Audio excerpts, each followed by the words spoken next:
So welcome everyone to the second session on visual analytics using Tableau. And we're going to focus on dashboards today. We're going to learn about story points and learn to use a lot of functionalities that we're comfortable with in Excel, but we're going to try to become comfortable with those functionalities in Tableau. By the end of the class, you should be able to create very effective dashboards in Tableau, learn to use the story point feature in Tableau, and we hope to do all of this today. Now, we did some of this in the last class, but just to refresh our memories, we're going to go right from the beginning today and work on the global superstore database, right? I just want to confirm that everyone has the global superstore Excel file that we'd used last time.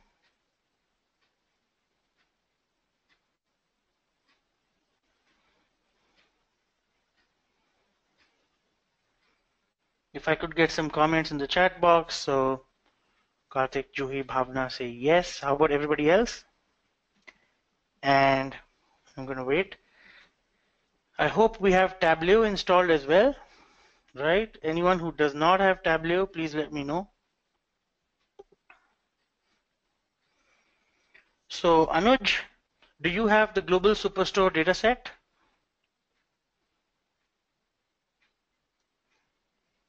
Okay. So what I'm going to do, Anuj, is upload this dataset into the webinar panel. And where you see the chat box, you will also see a section called handouts. And from that section, you will be able to download the global superstore Excel file. In the meanwhile, if you give me a second, I'll also see if I can actually email that to you while I'm trying to get it up on the panel. So, hi Deepak, welcome to the class. Yes, Deepak, you're well in time, so thank you so much.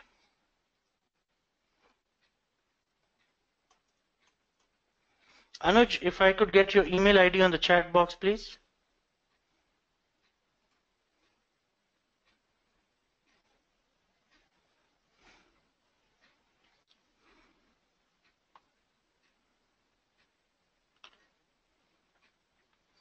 Hi Anuj, if you could share your email ID in the chat box, I'm actually going to send you an email with the global superstore data right now. Okay, there, I got it.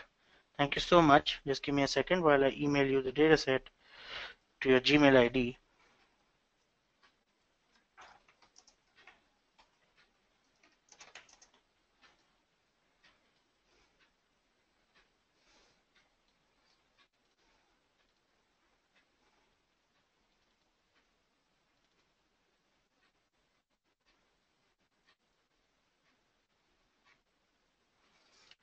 So it's kind of like a large dataset, and I'm trying to see if I can attach it and send it to you right now, Anuj.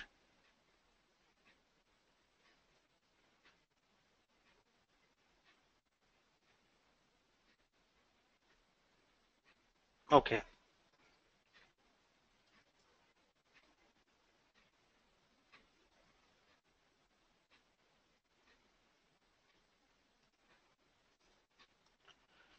Good evening, Abhishek.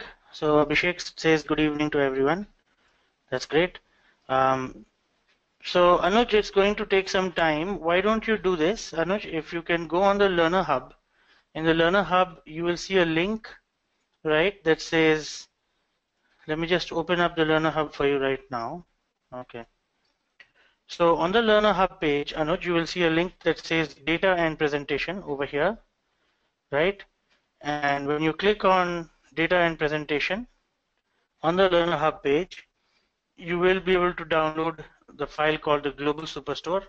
It's over here, right? So let me show you that now. There you go. Okay. So if you can download it from there, it would be great. I'm also trying to upload it on the GoToWebinar panel. All right. Okay, great.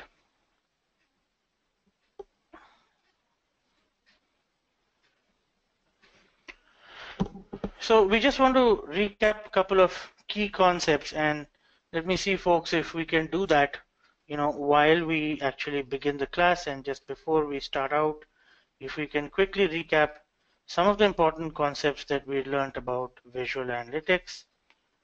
right? Let me get a document open here.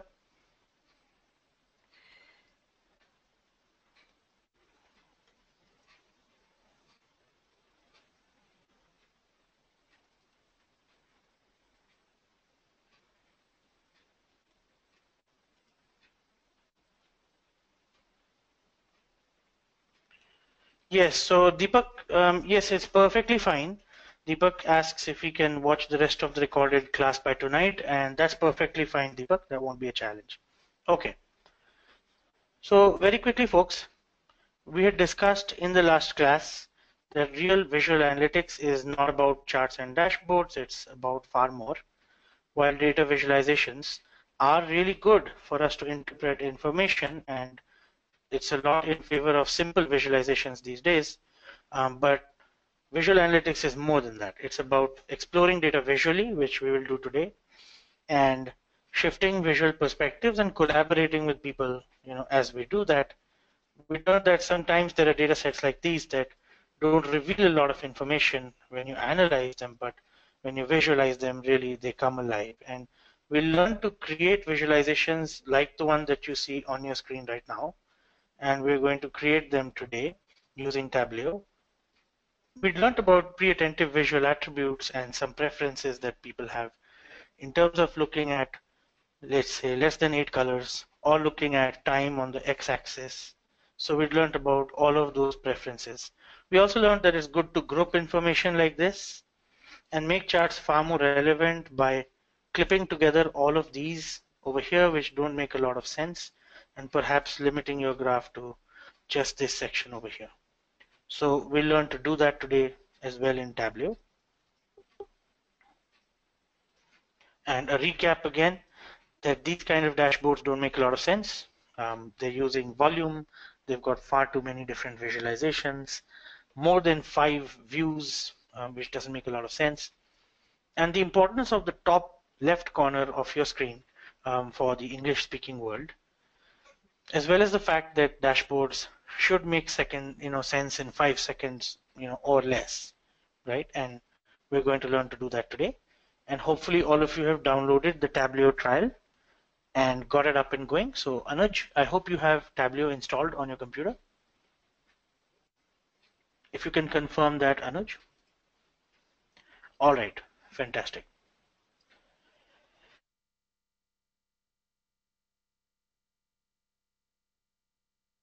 So for the benefit of those that have actually joined the class, last time we introduced ourselves to Tableau, and you can open up the Tableau interface now. I have it open on my computer. So Anuj, you should be able to download the Global Superstore dataset from the GoToWebinar panel. I have uploaded the database in the GoToWebinar panel under the handout section.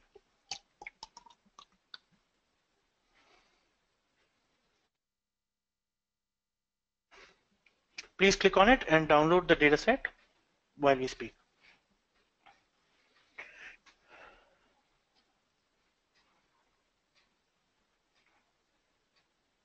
Okay. Kritika says, I'm not able to hear you, Amit. Okay. Are you able to hear me now, Kritika?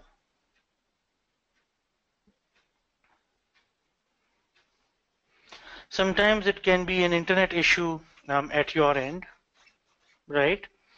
So Deepak, you don't need to open the file in Excel. We will open the file in Tableau.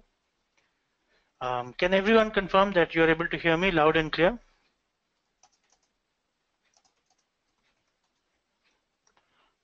Okay. Right. So I've got a confirmation from Bhavna, Karthik, Atanu, Anjan. So Kritika, it's probably something to do with your internet connection. Let me see if I can just unmute you. Hi, Kritika. Hi, Kritika. Kritika, can you hear me now?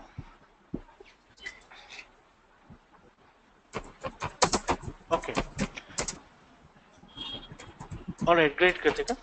So just in case you have a slow internet connection, folks, I would recommend that you log out and log back into the webinar. I usually keep a connection of 5 Mbps or more Ideally, 1 Mbps or more is enough for this session. But on the safe side, if you can have something close to more than 2 Mbps, you'll have a really good experience. And I think it's perfectly possible now. So I want to welcome Shravan to the class. Shravan, I hope you have Tableau installed today. Let me see if I can unmute Shravan. Hi, Shravan. You have Tableau Hey, installed Umar. today? Hey, The Tableau is already there, actually. great. So And I we've got the installed. global superstore database in the GoToWebinar panel. I'm sorry to cut you off. Okay. Actually, I think it's a slow internet. I am using Okay, Docomo and then other channels. I'm trying to, connect since last 10 minutes. Um, okay, okay, so, okay. so which one I need to open? Yeah, so in the GoToWebinar panel where you see the chat box, where you see questions, right above that you'll see handouts, okay? And in the handouts you'll see a file called Global Superstore. It's also there on the Learner Hub. So if I were to open the Learner Hub for you right now on your screen, right, where you No, I see already. data and presentation. Mhm. I think I already downloaded last time, so I have it. Yes, yes, absolutely. So please open, we will use that file.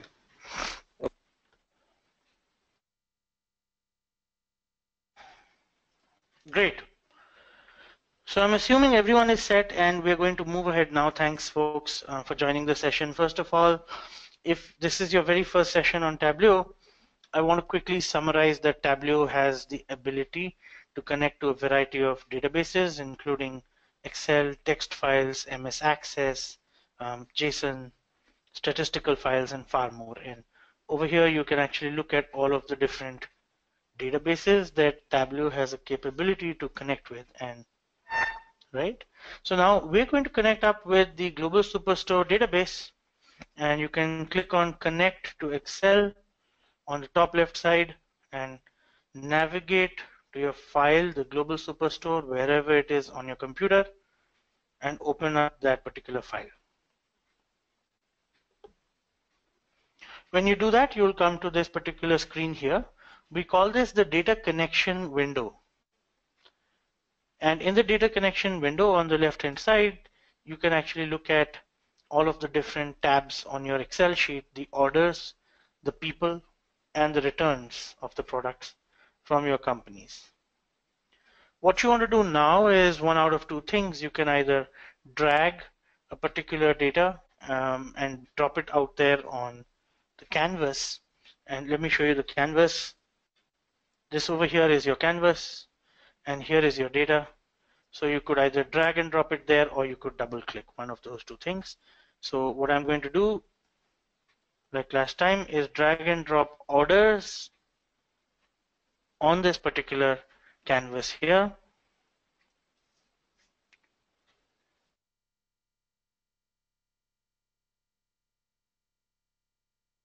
The moment I do that, you should be able to see all of the orders information out there on the screen below, right? And you can also double click. So let's choose returns on the left hand side, and I'm going to double left click on returns. And as you can see, Tableau automatically finds that there's a join between the table orders and the table returns. If you click right at the intersection of the Venn diagram, you see that the intersection is an inner join. Okay.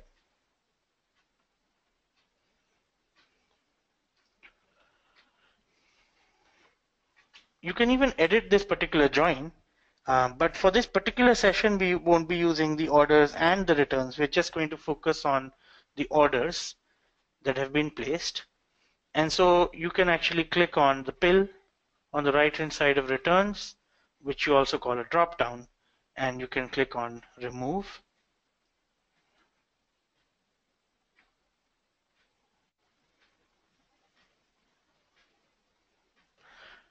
We'd also learned that it's fairly easy in Tableau to change the entire data type for a particular column. So last time we had seen that if you look at the row IDs, which is the very first column, you can actually click on the hash, which denotes that it's a number, and you can change it to a string like this. Now Tableau takes a little while, and by the time it's done, it converts the entire row ID into a string field, which you can now make out because it says ABC instead of hash. And as you can see, there's also a calendar sign here on orders, which means it's a date. And there's a hash sign wherever there's a number. And wherever you've got geographical information, like a city, on the extreme right of my screen, you see the city, New York. You can see actually a globe with the latitude and longitude lines on it, a very small icon, which basically tells you that it's a geographical dimension in that data. All right, so what we're going to do now is actually split up the order ID. When you look at the order ID, you notice that it's a concatenation of a couple of fields, right? So let's look at a particular order ID over here. And it's easy to see that this has the concatenation of a bunch of stuff. There's probably CA, which should mean California. And then you've got the year 2012, which sounds like the year when the order was placed. And then you've also got the actual order ID, which in this case is 124891, right? And suppose you want to actually divide this up and break it up into the different constituent fields. How would you do that? And Tableau makes that fairly easy to do, right? So as you hover your mouse, you see a drop down on the top right corner. You click on the drop down and you click on split like this.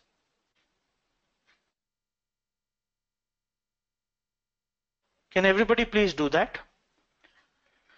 Please click on the drop down on order ID like this and click on split. The moment you click on split, you will see it split into three fields: split number 1, split number 2, and split number 3. Can you please confirm this on the chat box once you're done? Just say yes or say done so I know everyone's with me.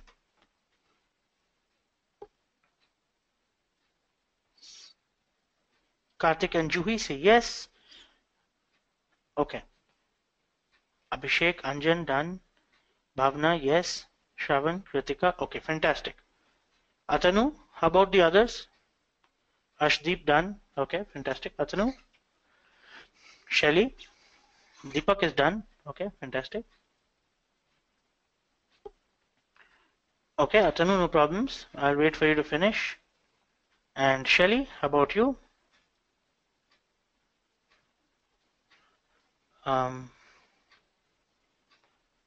All right, so Kritika asks, how do I change the data type from hash to ABC? I'll show you that in a short while. And let me check, Shelly, were you able to split the order ID field? Okay, so I'll show you both these things again, just in case you had a challenge last time. So over here, you see the ABC. I'm going to click on, left click on ABC, and I convert this to a number, maybe a whole number, like so, right? And now you can see it's got converted to a hash, which actually denotes that this particular variable, row ID, is now actually a numeric variable in Tableau. And so to your question, Kritika, if you were to click on the hash and click on string, like so, it will convert it to ABC. And for Atanu and Shelly, if you actually, on the top right corner of the order ID, you see the drop down, which we also call the pill. So you click on the pill and it has the option called split. So you just click on split and it will split it into three different fields like so. Okay. So Atanu, I hope you're done now. Now what we'll do is we'll delete the split number 2 and split number 3. So to show you that now, over here you see split number 2 and over here you see split number 3. We're going to delete both of these by clicking on the pill and selecting delete. Okay.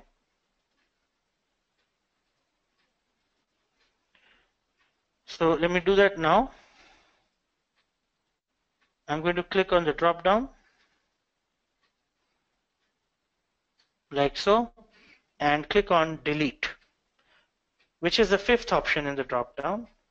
And so I've deleted split number 3. I'll also similarly delete split number 2, like so. And so now I've got order ID split 1, which is nothing but the distribution center from which the particular order was shipped to me. So CA would denote California, IN would denote Indiana, or maybe India, right? So you've got actually the distribution center. So you can right click and rename this order ID split 1 distribution center.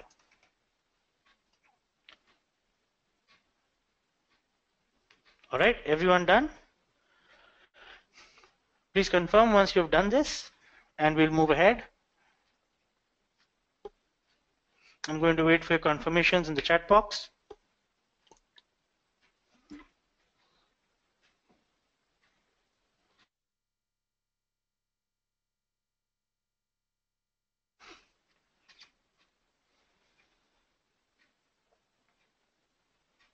Okay, great. So Atanu, let me have a look at your screen. I'm going to actually see if I can make you a presenter. So give me a second here. Right. Okay. Yes, Atanu, please share your screen with us. Okay. But I'm not able to get this data here actually. So no, that's fine. That's fine. On the left-hand side, where you see orders, on the left-hand side of your screen, a little below, you'll see orders, people, and returns. So double-click on orders. Okay. There you go. So now it's got the orders up on your screen for you, and let it come. Now, where you see the very first column, it says row ID. Yes, you can actually split this. Yes, this is perfectly fine. You can split this. And please delete split number 2 and split number 3 by going on the top right. Yes, there you go. Yes, and split number 3 as well. And bingo, you're fine. You're good to go. All right, fantastic. Thanks, Atun. Yeah, my pleasure. I'm going to take back the controls now.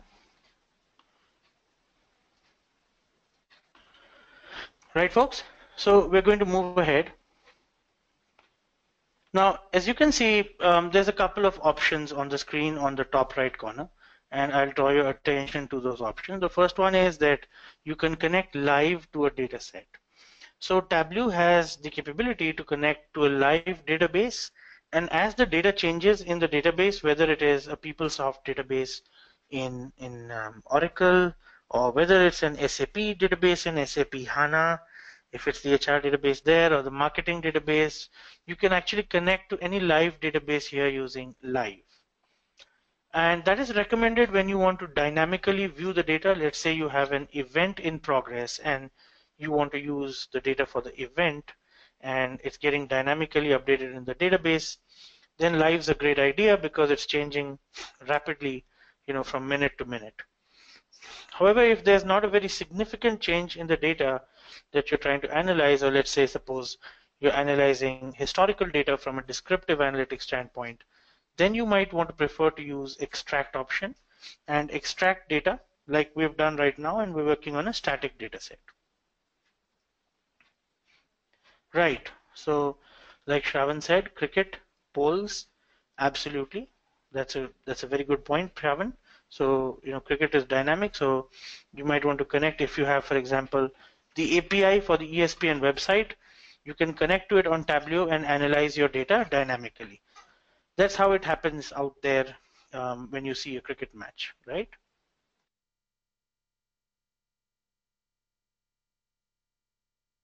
Okay. So now on the bottom left side where you see the orange colored sheet 1 written, and where is it? It's right at the bottom of your screen over here in green color. You can click on that and go to sheet 1. Again, we're going to move a little faster now, so please pay attention.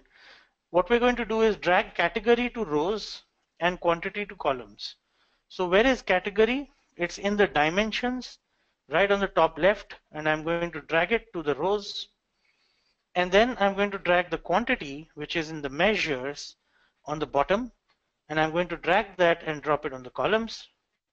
Take the segment, the particular market segment, and you might have to find that a little bit in the dimensions by scrolling down and go and drop that on the rows. And finally, drag the market to the columns. Okay. So take the market and drop it on the columns like so, and add the color to the market. So Africa, APAC, Canada, EMEA, if these are the markets, you want to add a little color to that. So drag market and drop it on the color panel, right? And we had done this last time, so should be fairly easy for you to do this. Now to figure out where you want to reach it, you can just look at the top panel that I have here. Let me just draw it on the screen right now. So you can just focus on this section here. This is where you need to get to. You need the market over here, category over here in the rows, segment in the rows after category, and when you drop the quantity as a measure onto the columns, it will automatically take it as the sum of quantity, and this is the view that you will reach over here below. Okay, so has everyone reached this particular view? Okay, so Deepak wants us to repeat this view, so we'll do something even better. Deepak, has everyone reached this view? Okay, right. Right, so most people are done. So Deepak, I want you to just share your screen with us right now. So we will make you the presenter. And this is the whole fun of having a live online class.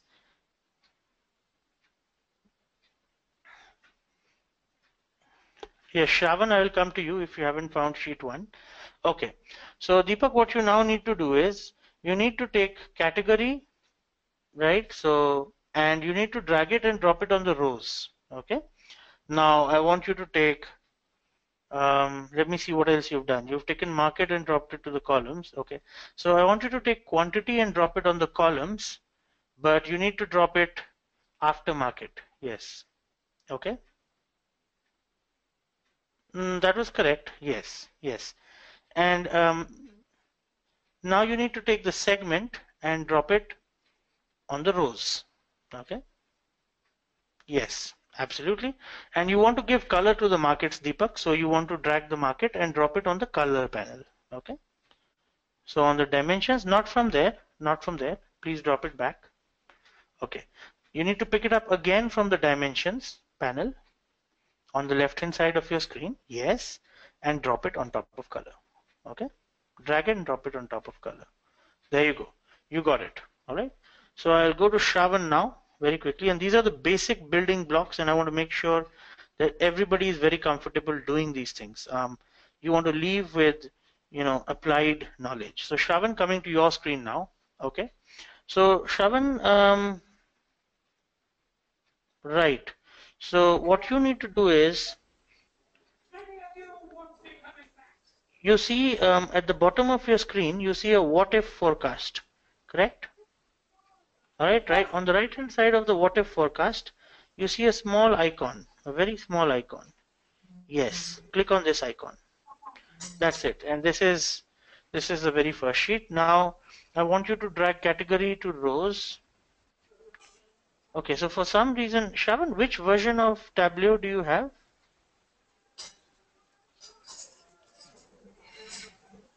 Seems to be a little different from, okay. So some reason you got the parameters as well. All right, not a problem. Not a problem. Can you see if you can drag the category to the rows from the dimensions? Do you have the category dimension? And so your panel is looking a little different from our panel for some reason, Shravan. Can you close this and open it up again for me, please? Can you close this entire Tableau completely? Can you exit and reopen this for me?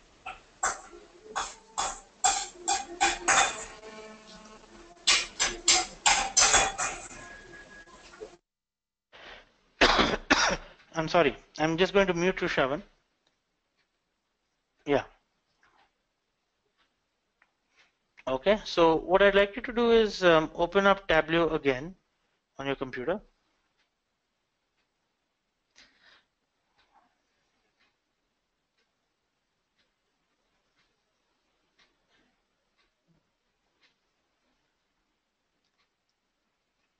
Yes, so click on Tableau 10.1. You see it right there on top. Okay.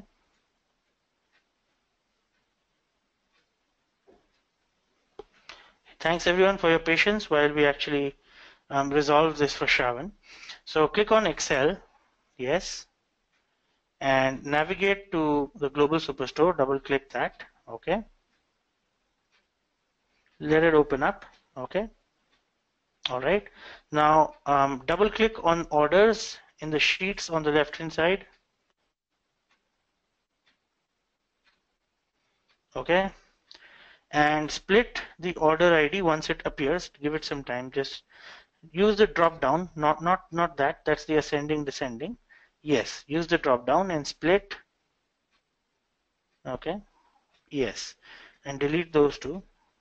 Okay. Okay. There we go. And now on the left hand side, bottom left hand side, you can see sheet 1, right?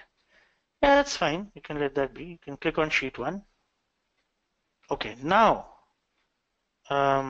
you can click on yeah, you can call it distribution center. That's perfect. Okay, great. And here I want you to drag category to rows. Yes, category to rows.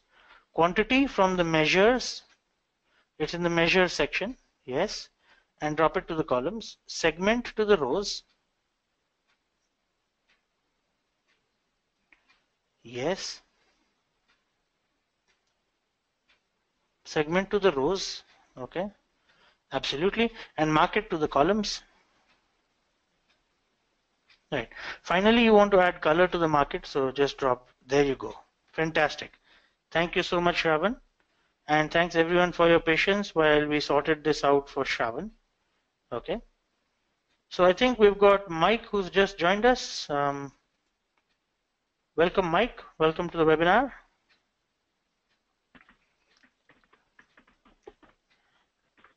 Okay, so I've actually got you unmuted, Mike. Good morning.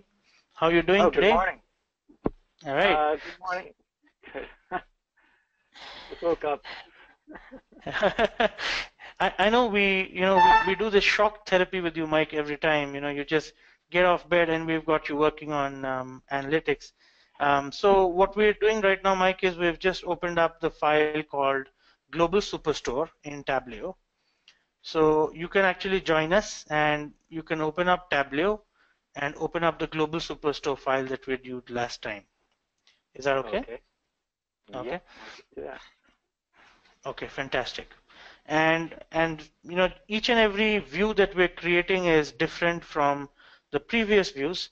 So even if you haven't created the view that you see on your screen right now, that's perfect, because the next view will be completely a fresh start and you won't have a problem. Okay. So all you want to do is probably open up the Global Superstore in Tableau, and if you have any challenges, let me know and I'll come and help you. Okay. Thank you. All right. My pleasure. All right, folks. So everyone's got this particular sheet that we created last time. It's a view of how the sales is doing in different markets. And as you can see, Canada is kind of like an emerging market. So last time we'd right-clicked on this particular point and just or right-clicked on the particular area and annotated the particular area as emerging market for Canada, right? You might want to do that as well. Okay.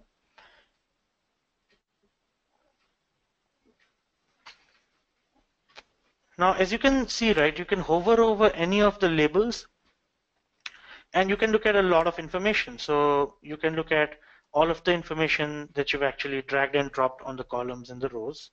For example, you notice here in EU that the largest bar is office supplies, and the segment is the consumer segment, and the quantity is 12,901.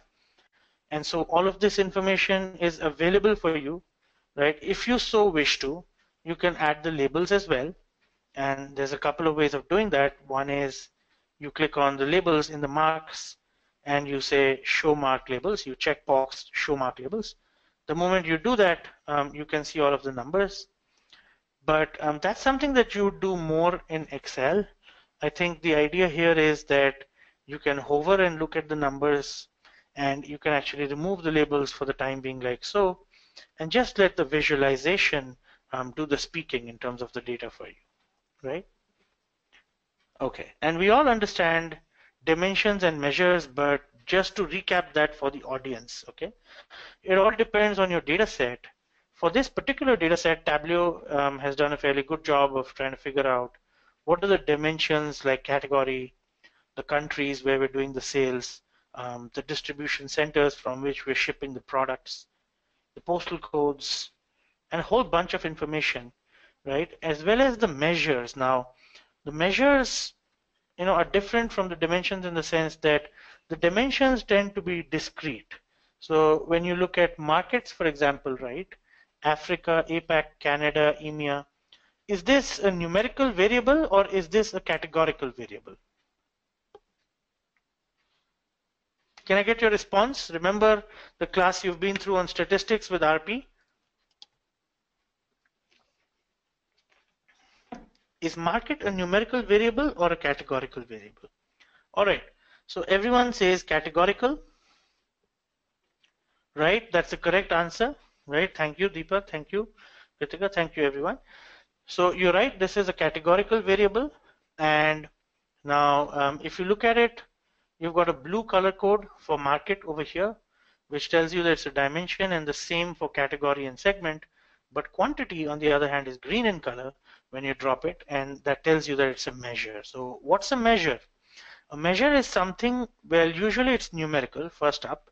So it's a metric, and as you can see here, discount, profit, quantity, sales, shipping cost, they're all numbers. They've got the hash on them. And the latitude and the longitude are also numbers. And then you've got the number of records, which is a calculated field. And so all of these are largely numbers, right? They're things by which you're trying to measure your business, right? Okay. All right, fantastic. So I hope all of this is clear. Now Tableau can get it right sometimes it may not get this right, okay? Sometimes what can tend to happen is that Tableau can kind of pick up things that are not meant to be measures and label them measures just because they're numerical, right? So that can happen, and it did happen with the last data set, the Chicago narcotics data set, but that's not a worry. You don't need to worry about that as long as you know in your head that what are the things that you're trying to measure your business on, and what are the things that are actually dimensions for your business. Okay, so let me just see if Mike was able to get the file open on his computer. So Mike, quick check. We just want to make sure you're with us and you had a chance to open up the file. And if you've got any challenge, let us know. We're going to have a look at your screen and have you sorted out.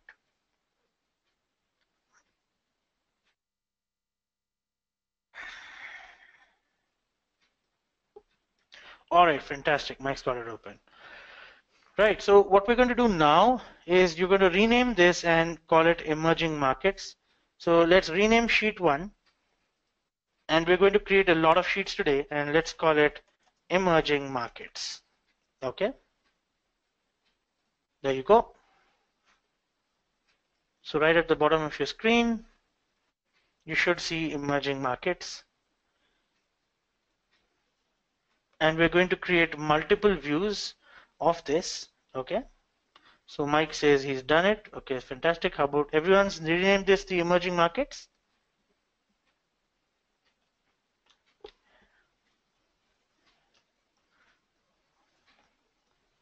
Yes, says Bhavna, Karthik, Juhi, okay. Abhishek as well, okay. Deepak says done. Okay, fantastic. Right, so we're going to march ahead now. Now, let's suppose that we're interested in, what are people in business interested in? Sales, okay.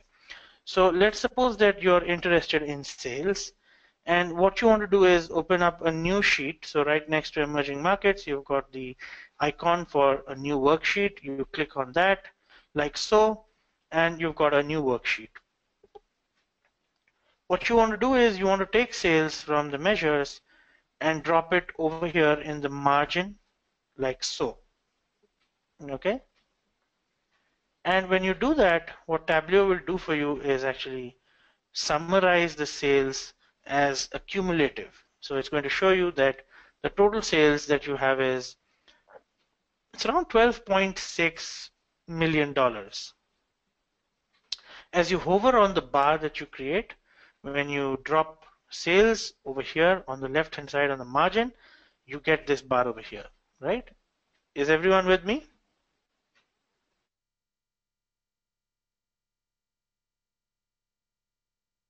Everyone got this? Okay, fantastic. Please keep confirming, folks. Please stay with me as far as you can, because the more practical you get about this, the better it is, right? Okay. So Atanu says, can I repeat this? Can you please show the chart that you're using? Okay. Let me just okay. So Mike says, how do I get the dimensions and the measures? Okay. So Mike, let me just make you the presenter for a quick second. Have a look at your screen. And Abhishek, I'll come to you very shortly. Okay. So I just opened yeah. I just opened orders and I think I got them. Okay. Yeah. So could you open up Tableau? It looks like I'm actually viewing right now the Google Drive. I got two screens, sorry. Oh, okay. Okay. Yeah, there you go. So that's the right one. When you open up the orders, you'll get dimensions and measures. So you're good there. Okay. All right. So let me see if I can speak to, I'll just put you on mute, Mike. Let me speak to Abhishek Agarwal. I think he had a question. Hi, Abhishek. You had a question. I've got you unmuted now. I just wanted to check what is the chart you're using, because I got different figures here. Okay. So just give me a second. Let me do this. Let me make you the presenter. Just give me a second and we'll come over to your screen and see how we're doing. Okay. Can you show your screen, please? Okay, so this is, okay, right. So you've got a little bit of, the same challenge that Shravan had. All right. So on the left-hand side, right. So look carefully on your screen, right? So right on the top left corner, where you see data and analytics, okay, written. Below that, you see orders. All right. So click on orders for a second.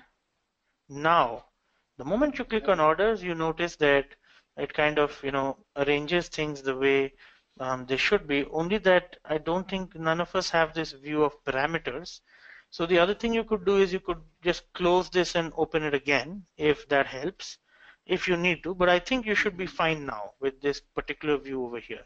Okay. It looks like your view is a little different from the rest of us, but that's perfectly fine. Right? Unless you want to close your sheet and open it again. Okay. All right, I'll do that. Okay, fantastic. And it's perfectly fine because all of the views that we'll create are different from the other views. So I'll make myself the presenter now. Okay, so this is where we are right now. Right, and I'm just going to move a little faster, folks. So what you see here is the total sales, which in this case should be at around $12 million. Okay. Now, suppose you want to see how this sales happened over time. You notice that you've got the order date on the left-hand side in the dimensions. And if you drag this order date and drop it on top of the columns, right, like so, immediately it'll draw a single line for you that shows you how the sales have progressed from 2011 to 2012, 2013, and finally 2014. So can you please drag order date and drop it on top of the columns and reach this graph here? Please say yes once you have this view. Very quickly, folks.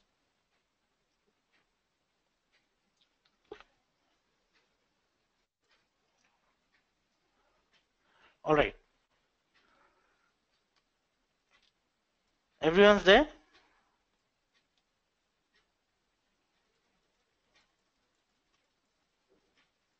Okay, fantastic. Fantastic, folks. So now you can see, how the sales have actually gone up across all of the different years. And if you want to expand this, right, you can actually click on the plus sign, and where you see year in the columns, you see a very small plus sign on the left hand side like so. And when I click on that, it actually expands this for me, and it shows me each of the years right here on my screen. So how did this happen? In case you're wondering, I'll show you again. Over here, you have the year, and in the year you have this plus sign, and when you click on the plus sign, it becomes a minus sign, and it expands all of the years. So what you're essentially doing is you're expanding all of the years so that you can see the same data, but instead of seeing it for aggregated for 1 year, you can see the view expanded for all of the years, right? Like so. Now what you also notice, when you do this, is that it starts showing you the quarters. Right, so it shows you Q1, Q2, Q3, Q4 right at the bottom of your screen over here. These are all the quarters, and it shows you the years right on top of your screen over here. Okay. I hope everyone reached this particular screen. Can you please confirm? So this particular view is the growth across the quarters and across the years, right? And thanks everyone for confirming. Thanks, Amit. Amit Rai says done. Karthik, Kritika, everyone's done. Okay, so Mike's there as well, and Shravan as well, Deepak as well. Okay, fantastic. Anjan is also done. All right. So you actually see in this screen here, right, you see something that's really important. So we talked about this in our presentation, and I want to connect up the theory with the practice, right? So Abhishek says he's facing some problem with the graph. Okay, so Abhishek, what I would recommend that you do is you should close your file and open again, right? If you're facing a problem, because I noticed that in your screen, just like Shravan's screen, there was a challenge, okay, that you want to close it and open up the order again, and it's not a problem, okay? And so you can catch up with the rest of us when we open up the next sheet, right? This particular sheet you may not do, or you can continue with this particular sheet and then open up before the next sheet, whichever one you prefer, okay? Okay, thanks Abhishek. All right, folks. So what does this show you? This shows you the growth by the quarter across the years, right? Each of the quarters across the years. Now, suppose you want to see how all of the Q1s did. So in this particular graph, what you notice is that the years is on the top, like this, right? So all of the years are here, and the quarters are kind of below. So the years take prominence over the quarters because the first place that you sort of lay your eyes on is sort of this region here, the top left corner. And if you want it to be the other way around, that you want it to be quarter-wise and you want to see how the different quarters are doing, what you can do is you can pivot this data. So this is an important concept. So what we're going to do is we're going to take the quarter in the columns and put it before the year instead of after the year. And let's see what change that makes, right? So I'll take the quarter and I'll put it here right at the beginning before the year. Now, the moment I do that, you'll notice that the quarter comes right on top, and I can see all of the years summarized within the quarters.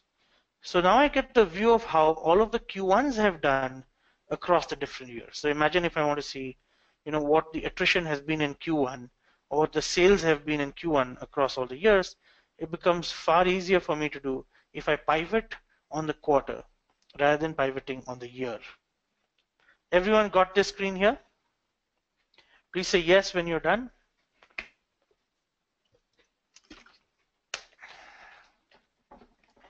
All right, so let me just very quickly see how it went. Okay, so Juhi, Kritika, Bhavna, Ashdeep are done. Okay, Abhishek got it, Shravan, Deepak is done. Okay.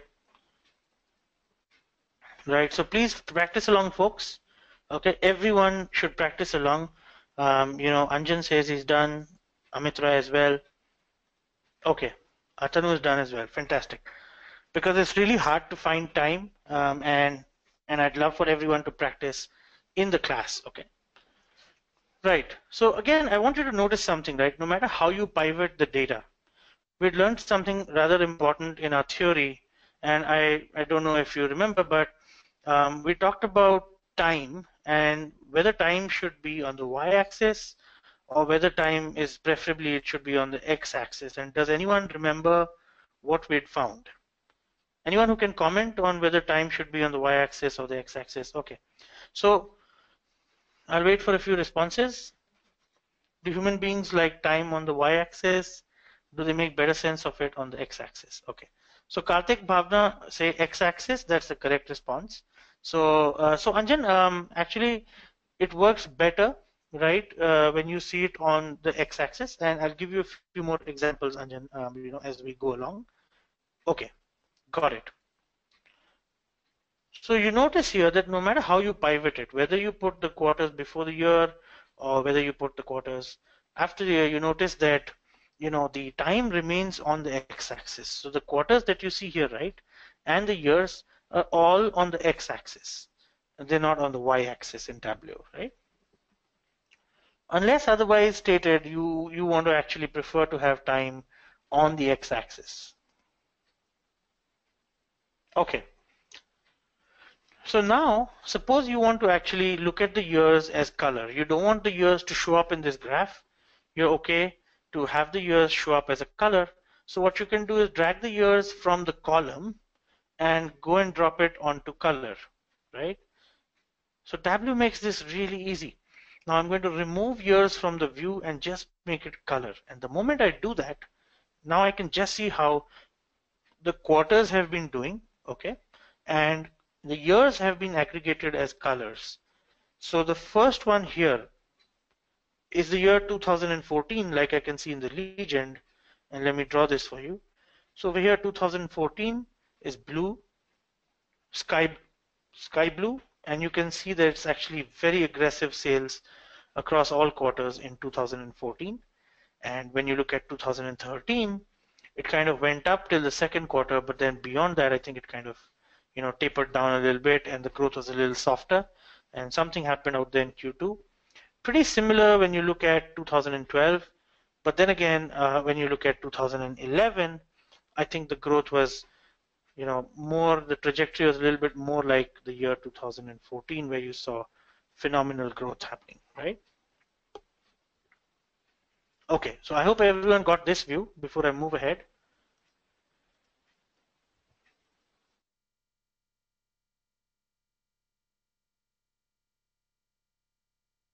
Right.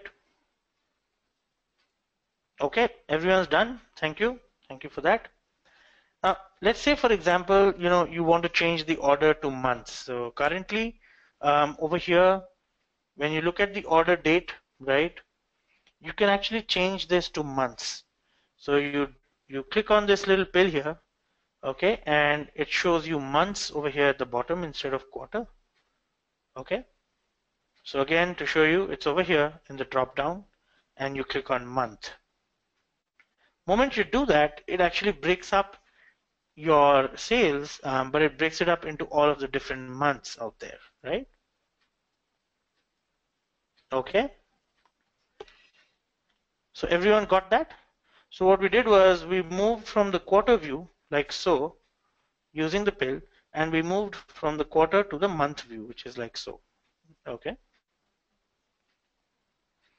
And you can use many aggregations in Tableau. But before I go anywhere else, has everyone been able to move to this particular view here, which is the months? Okay, Atanu is done. A lot of folks are done. Okay, fantastic. Right. Right. So now look at this, right? We've got the sum of sales, okay? But let's say, for example, that instead of the sum of sales, we're more interested in the average of sales, right? So all you need to do is you can choose the measure really easy. So where it says sum of sales in the rows, if you click on the drop down, you'll notice that it gives you the option of choosing different measures. So the measure that it's choosing right now is the sum of sales. But if you think the average makes more sense, then you can actually click on average. And then it gives you the average of sales, which is a little different from the sum of sales. Okay, so now you see, for example, when you look at 2014, the average sales seems to have gone down from November to December a little bit. And you see a far more variation when you look at the average as a statistic. Especially in 2013, it looks like there's a lot of volatility in the average sales. It just kept going up and down. It's a little bit like a roller coaster there when you look at the red line, right? So it gives you a slightly different view of how things went in the different years. But let's actually undo this. So there's a couple of ways to undo, and let me show you both the ways right now. First up, there's this button over here on the top left corner of your screen, and this is nothing but the undo button over here. So you can click this button to undo, or you've got the good old-fashioned keyboard shortcut Control Z, which will also undo this for you. So let me use the visual over here, and there you go. I've undone this, okay, and I've gone back to my previous view, which was a sum of sales split over months, like so. Is everyone there? Everyone's undone that step? Okay.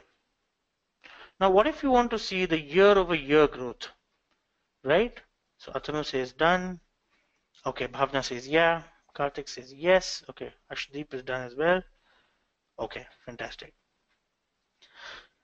So now what if you want to see, let's say for example, you want to see the year-on-year growth. So you often hear this, right? You hear this in sales. They say, what's the YOY growth in sales, which is how has it grown from last year to this year, 2015 to 2016, for example. Or if you want to see the year-on-year growth in attrition, for example, or the year-on-year in the number of people that have left the company. Whatever you might want to see year on year, these kind of business metrics are usually very easy to do in Tableau. Okay, so how do you actually do that? Now, where it says sum of sales, right, in the rows, if you drop down and you click on the little pill here and you drop down, you will see that there are quick table calculations, all right, at the bottom, right at the bottom, maybe the second last option, right? It says quick table calculations. And you'll notice there that a lot of the calculations that typically are required in analytics, right, whether you talk of the YTD total, which is the year to date total, which means from the 1st of January 2016 to till date today, which is the 19th of November 2016, that would be year to date. And then you've got the compounded growth rate from year to year. If you've got, currency, then you might want to look at what is the compounded growth rate from last year to this year in your, let's say, in your bank balance. Or if you look at the year-over-year growth, just very simple YOY, we call it, then this is called year-over-year growth. Okay, it's also abbreviated as YOY. They haven't shown you that in Tableau, but it's a fairly popular abbreviation that I'm sure Shravan, I'm sure you know YOY and Atanu, and I'm assuming the others as well, right? We talk about YOY attrition. Okay.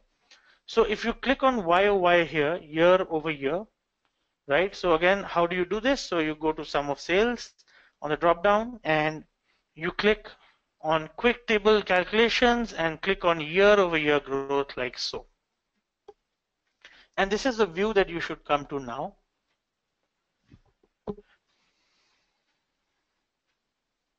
Can everyone confirm that you've reached this view?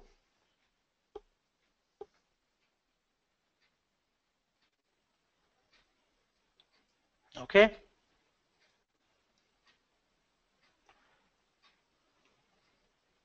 Right, folks? Everyone's confirmed that they're there. Shravan, Deepak, Abhishek, okay. How about Mike? Mike, how's it going at your end? Atanu, Bhavna's done as well. Okay, and don't worry at all. If by any chance you've lost me, don't worry. When we start the next sheet, you can catch up again. So feel free to let me know if you've lost me, folks. There's absolutely no problems. Just let me know you've lost me, and when we start the next sheet, you will catch me again. Okay? All right. Okay, so we've learned that many common business calculations are possible to do over here using the quick table calculation section in Tableau. Fairly effective, right? And if you still want to see the original sales along with this particular view here, which is the year-over-year growth, and you want to see them both together, it's possible to do. So what you can do is you can place it back from the measures, drag the sum of sales from the measures, and go and drop it again on the rows. So here we go. I go to the measures on the left hand side, and I take sales again, and I go and drop it on the rows right next to the sum of sales year-on-year growth. I drop the sum of sales again. And now the view that I get is both of them together. So I get to see what is the year-on-year growth in sales. So the percentage difference in sales from last year to this year. And I also get to see what is the total sales. And I get to see both of them together. So now you can actually draw some inferences. For example, if you look at 2013, it's easy to see that the sales kind of went up and down. There was a little bit of a roller coaster there. But when you look at the year-over-year growth, the volatility was even higher, right? So you can see that the red line is really volatile when it comes to year 2013 when you look at the year-on-year growth. Okay, and a lot of things that look great, like the blue line here that denotes 2014, you can see that the sales kind of consistently stayed on top, but compared to the rest of the years. But when you look at the percentage difference in sales in this chart over here, which is year on year, you notice that it actually dips to the point where, let's say in the month of June, the year-over-year growth was the lowest in 2014 compared to the other years. So you get these slightly different views, variations, or nuances of the data when you look at the descriptive analytics using Tableau.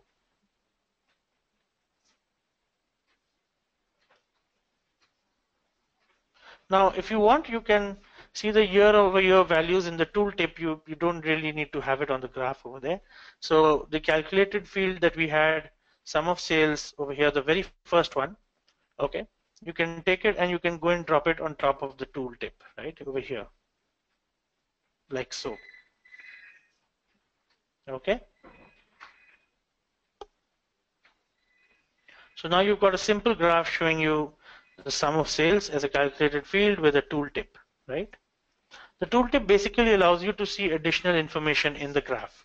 So what I did was the very first, and I'll go back. So this is where I was a very short while ago, and if this is where you are, what I did was I took the sum of the sales, the year-over-year growth field, and I went and I dropped it over here on the tooltip like so, and came back to this view over here, right? Now, if you hover over the different months, you'll notice, for example, September. Let's hover over the month of September. First of all, is everybody at this view? Is everybody with me? Can you confirm, please?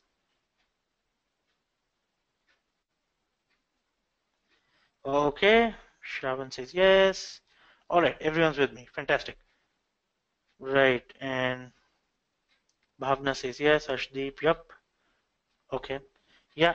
So Anjan, if you want to remove the information from the graph, but you yet want it to be visible, you want to be able to interpret it, you can drop it on the tooltip, right? So if you look at the aggregated column, I went and I dropped it on the tooltip, so it kind of disappeared from the graph over there, right? And as you practice this and use this a little bit more, right? So the calculation that we're doing is still year over year. The only calculation that we've done in this particular chart is the year-over-year growth. So this becomes clearer, right, when you hover over the data here, right? So let's take a look at the month of September. Okay. So as you hover on the month of September, you realize the calculation says percentage difference in sales from the previous year for the month of September, right? So the sales this year was $481,157, and it's 27.76% more than the previous year. Okay, that's a YOY growth that you're seeing in the sales. So what you see here is, right, you've got the sales, okay, and the sales is there in the blue color. Okay, let me just explain this again, right? As you can see here, right, you've got the sales here going up and down in the blue color. For example, if you take the year 2014, okay, so you can see the total sales going up and down, and that's the sum of sales that you see here in your rows, and that's what's plotted on the graph, right? But you also have useful information that you want, which is how was the growth from last year to this year. Now you want this information but you don't want to see it in the graph. You want it to be visible if you hover over the point. You don't want it to, however, be visible in the graph. So how do you do that? And that's where we use the tooltip. What we did was we took the sum of sales year-on-year growth, which was here in the rows, and when it was in the rows, I could see the year-on-year growth right here in the graph. Okay, but now I said that this is kind of distracting. Okay, I don't want to see this in the graph, but I want it to be available if I hover over the graph below. Okay, so that's why I took it from here and I dropped it on the tooltip like so. And then now when I hover, I can actually see the year-over-year growth right here on the graph. But if I don't hover, then it's not visible to me. So that's the advantage of the tooltip, that I took this calculation YOY and I dropped it on the tooltip, and now it's available for me as additional information. Okay, great. So I think this is fairly clear to everyone now. Now, what if you want to compare how sales is doing in the different categories, right? So you've got many categories in your data, and you can take the category from the dimensions and go and drop it on the rows like so. And this is the view that you should get now. So I took category from the dimensions and I went and dropped it on the rows before the sum of sales. So you can visually see now which categories are actually doing well, right? Okay, so Deepak's got a question. Can we do these things in Excel? Okay, let me see if I can unmute Deepak there. Where are we? Yeah, okay. Yeah, hi Deepak, I've got you unmuted now. Okay, so Deepak, you can speak now. All right, so looks like your mic is not working, Deepak, which is perfectly fine. So this would be hard to do in Excel, right? So Atanu has the right response. He says not so easily. So this stuff is really hard to do in Excel in this way, which is why actually, you know, you kind of pay $1,900 for Tableau, right? Because it's got far more advanced visual analytics capabilities than Excel. In fact, when you look at visual analytics, Deepak, you know, there's a tool called ClickView. Some of you may have heard of ClickView. So ClickView is pretty popular. It's also far more powerful than Excel, but Tableau is kind of beaten the whole market right now, and that's why there's a whole lot of jobs out there in Tableau, just focused on Tableau, right? Okay. So you now can visually see, right, which categories are doing well, which categories are not doing well, and my pleasure, Deepak. So you can see that technology, office supplies, and furniture. And in technology, you can see clearly the year 2014 was a really good one, and likewise for the other categories. You know, you also see, you know, when they're doing well in terms of which month of the year the sales are kind of going up. For example, here in June, and when they're going down. For example, a particular month of the year, the sales seem to be going down across all categories, across all years. Okay. So can you tell me which month of the year is that in which you can clearly see in this graph that the sales are going down across all of the categories, across all of the years? Okay, so you got it right. So a lot of people, you know, rightly selected June and July, absolutely. So that's where the sales are kind of going down, specifically in July, right? And, you know, when something like that happens, right, when you draw or plot a graph and you see that regardless of the category, regardless of the year, right, in the month of July, you know, sales are dipping, okay, then this is what we call a seasonality. Now tell me this, right, if, for example, you think about the market that you're selling in and you see that North America is probably your largest market, that would be the United States and Canada, and you notice that July, the sales kind of go down in office supplies, in stationery, in books, in laptops, computers, and suddenly in August or the fall season, it goes back up. Okay, so why do you think this is happening? Why do you think everything's sort of dipping in July and then increasing, you know, in July right away in August? You know, it all goes up, right? So what's happening? What kind of sales is this? Okay. Why is it going up in August? What event happens in, let's say, North America, which is your largest geography, because of which there's a lot of purchase of stationery, computers, furniture, in general, a lot of things to do with education. Anyone who can take a guess? Why do you think the sales is going up in August? Okay, so I've got some responses. Let me see what I have. Absolutely. So Mike says new school year. Absolutely. Atanu has a good guess. Atanu says, is it Thanksgiving? So Atanu, that's a very good guess there. Okay. And Bhavna says reopening of schools. Karthik says colleges, new academic year. Absolutely. So like, there are two, sessions where you can join. You can either join up in March, which is the spring semester, or you can join up in fall, right, which is there in August, right? August, September is fall. So basically what you're seeing here is what we call a seasonality in the data. So the phenomenon where regardless of categories you see over here a dip across your data, this phenomenon is known as seasonality. So remember this word. You will see this word pop up a lot in analytics. Atanu mentioned something right now. He talked about Thanksgiving. So I worked at Amazon and we call it the holiday sale. So when you look at Thanksgiving or when you look at Christmas, you've got a huge upswing in the sales, and that's all due to the seasonality in the holidays. Okay. Also happens around Black Friday.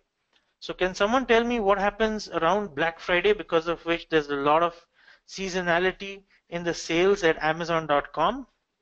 I'm going to wait for someone to take a guess.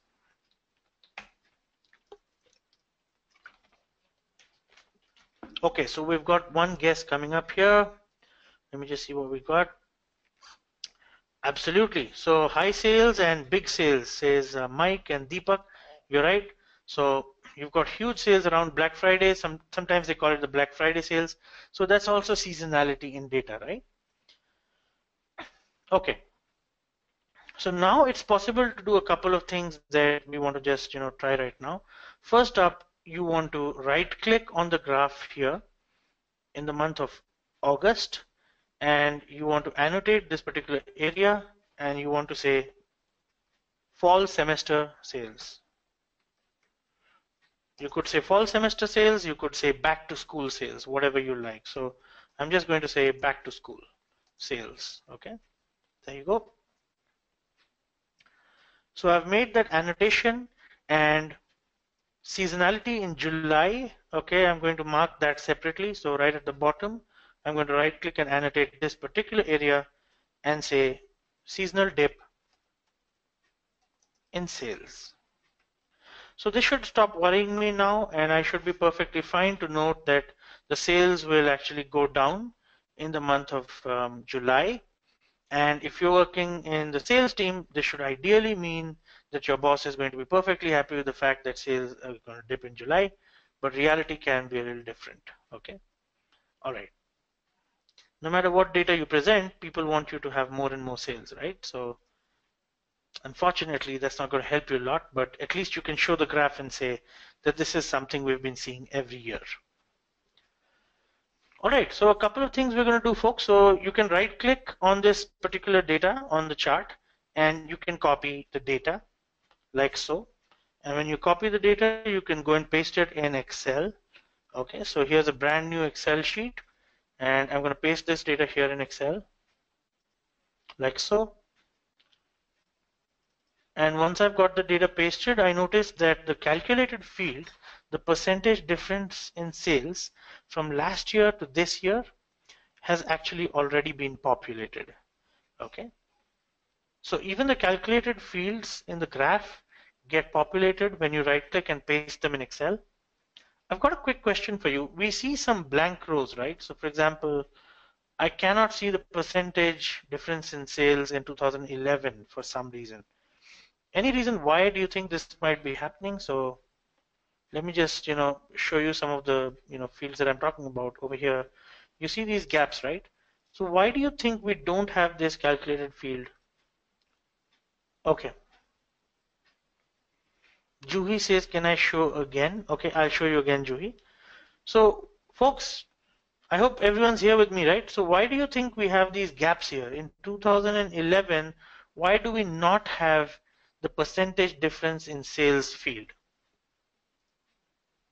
Okay, there you go. So Karthik's got the right answer.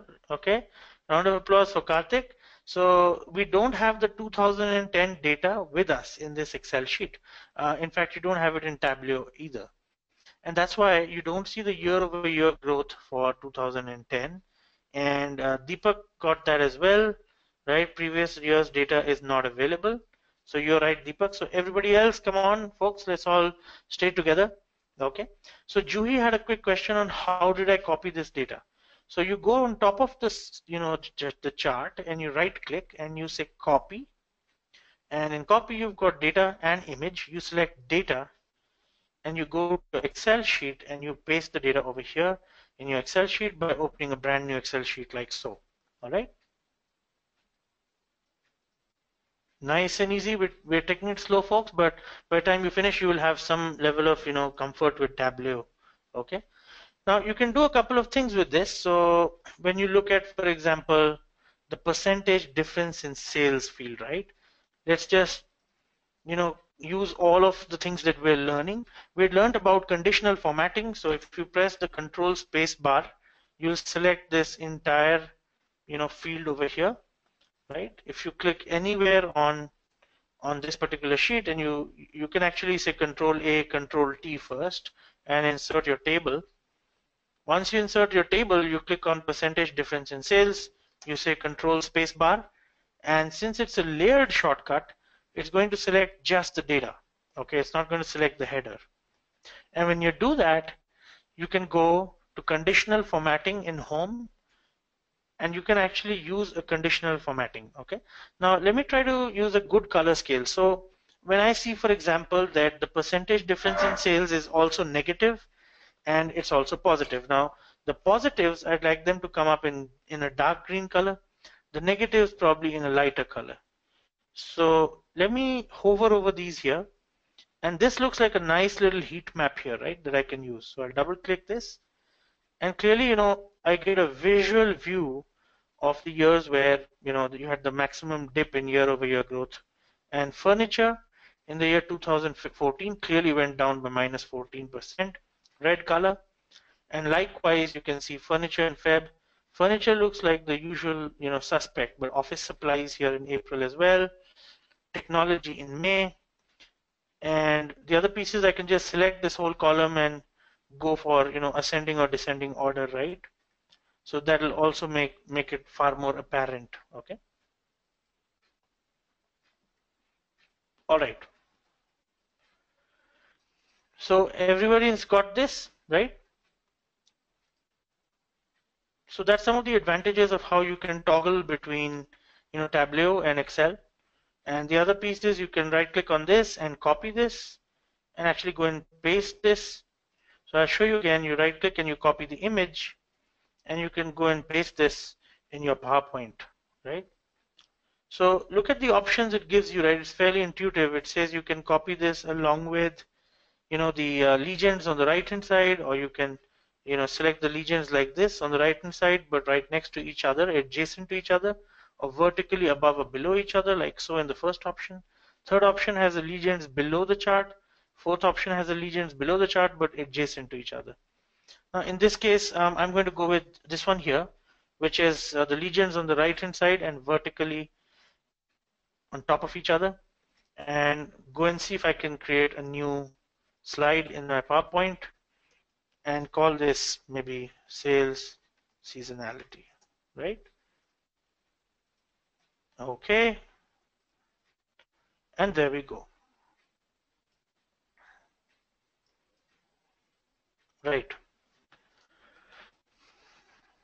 And if you want to get rid of the sheet too, it should be fairly easy. You double click on the image, you go to crop.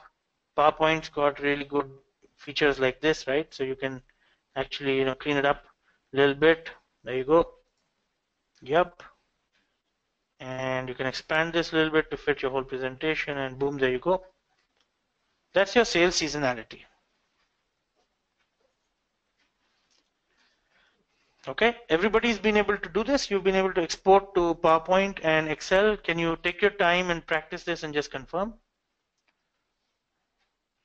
I think it's really important that we get to practice everything that we actually learn here. Far more important than actually seeing, let's say a bunch of things. So Deepak says not available. Okay, so Deepak, maybe you're on a public version of Tableau. Maybe your trial version has expired. So in the public version, it won't be actually available. And Karthik says no data for 2010. Okay, that's fine. That's an old response. How about everybody else? Have you been able to export the data and the image? Please confirm. Yes, I saw that, Deepak. It was the answer of my question. Okay. I'm just going to wait for everyone to confirm. Abhishek says yes. How about everybody else? Juhi says yes.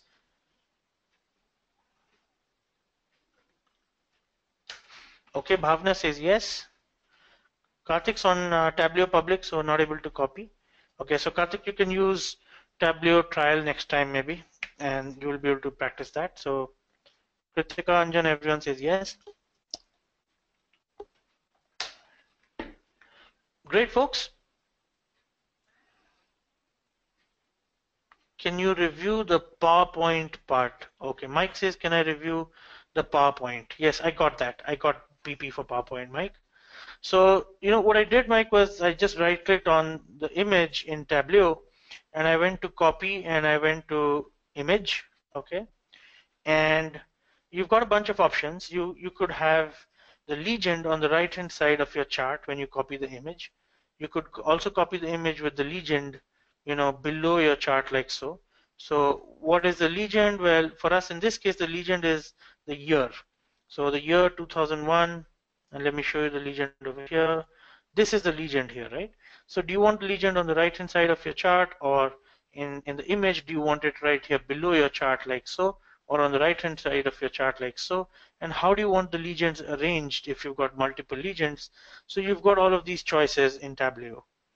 What I'm going to do for the time being, though, is I'm just going to pick up the very first option. I'm not going to apply myself a lot and copy it. Okay.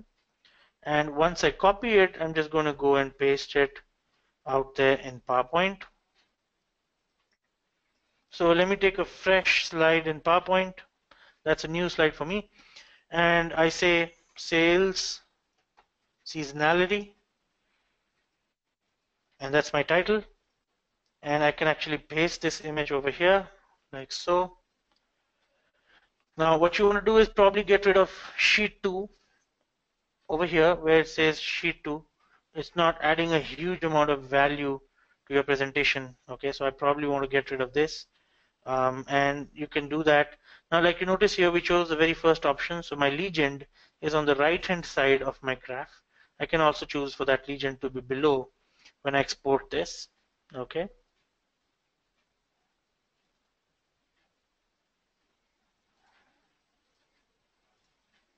Right. So what I do now is I just want to remove this sheet 2 over here. So I double click my image, and you've got the picture tools in PowerPoint 2013 which allow you to crop. So on the right hand side top right corner of my screen, I've got this option to crop here, and I'll crop the image right now, bring it down like so, and just stick to the image that I need. Press the crop button, and you've got some neat effects actually in PowerPoint. So in case you folks haven't had a chance to look at the effects in 2013, when I double click the image and I go to picture tools, right, I've got these effects. So this one here gives me a shadow, this one here gives me an old-fashioned frame, this one a shadow on the right hand side, right? So you've got some effects that you can use. I'll say that this one here is pretty popular, a shadow on the right and the bottom corner. And so this is how it comes out looking when you actually present your slide, like so. Is that okay, Mike? Before I go ahead, everyone's here with me? Okay. All right, fantastic. Great, so I'm going to go back to Tableau now.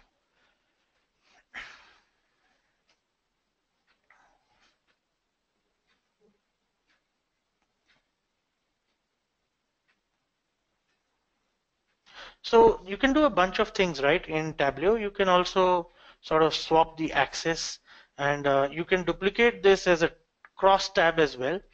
So if you remember a cross tab, right, when we had consolidated the multiple ranges in Excel, we had the expenses on, the x-axis, and we had the months on the y-axis, and there was a cross tab.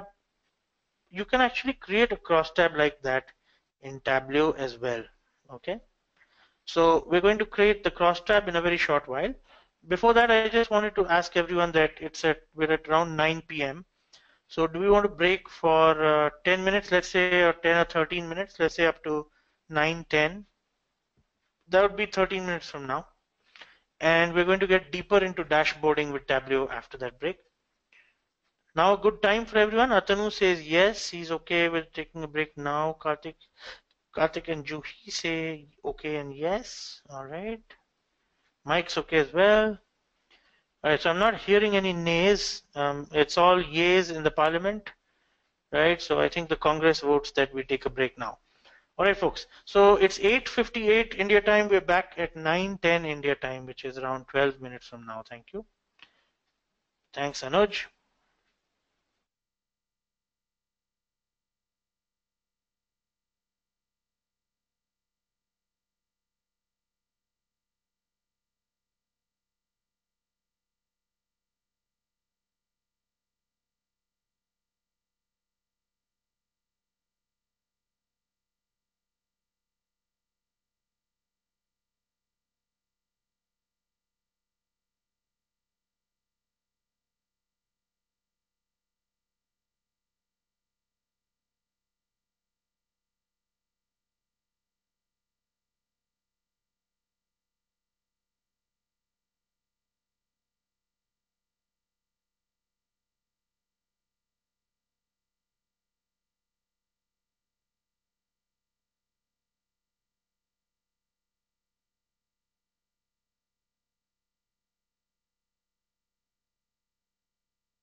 Hi folks, is everyone back?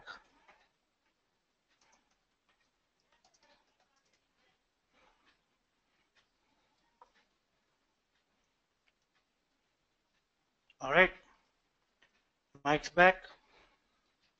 How about the others? Juhi? Okay, Juhi's back. Amit's back. Anjan, right? Great to have you guys back.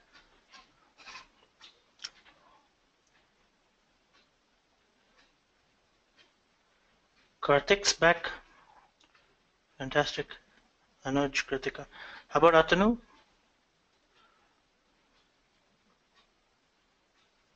Okay.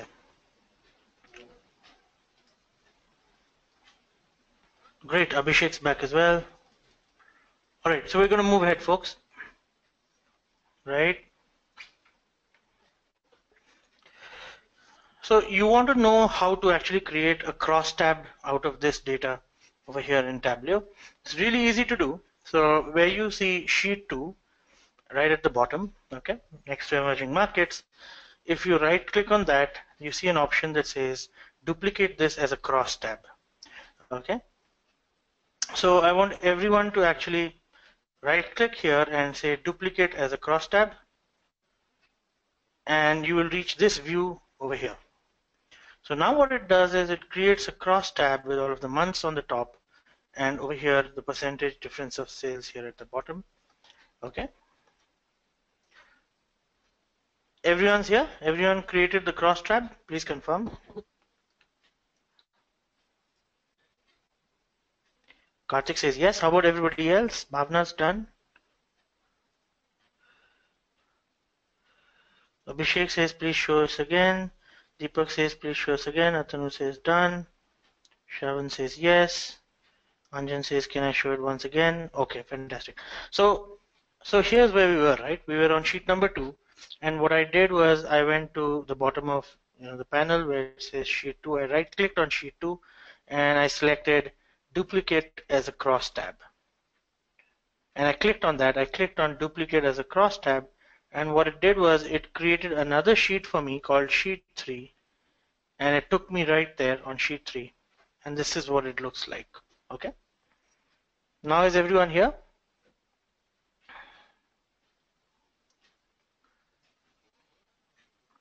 Great. All right. So we're going to learn an important feature. It's called swapping the axis. So in Tableau, it's really easy for you to swap the stuff that's on the x-axis, which in this case is the months, and the stuff on the y-axis, which here is the variables are actually the percentage difference in sales. So there's a button right on top, and I'll show you the button before I click on it. I'm using my arrow. Here we are. Just look at the green arrow, and you see this button. It's actually for swapping the x and y axis. So the moment you click on that button, it'll swap the axis in this crosstab for you. I'm going to click on it now, and there we go. The moment I click that button, the months appear over here, January to December, and on the top you have all of the years, the categories, and the percentage difference in sales. Can everyone please swap the axis and confirm?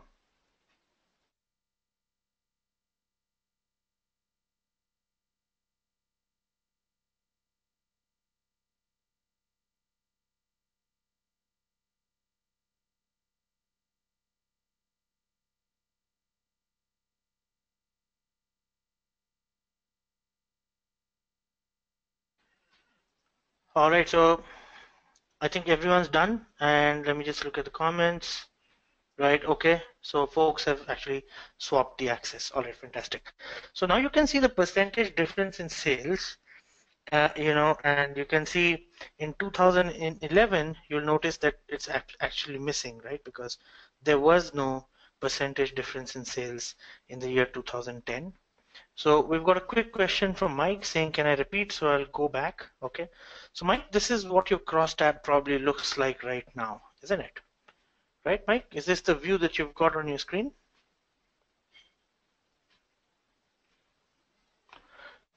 Let me just see before I can go ahead.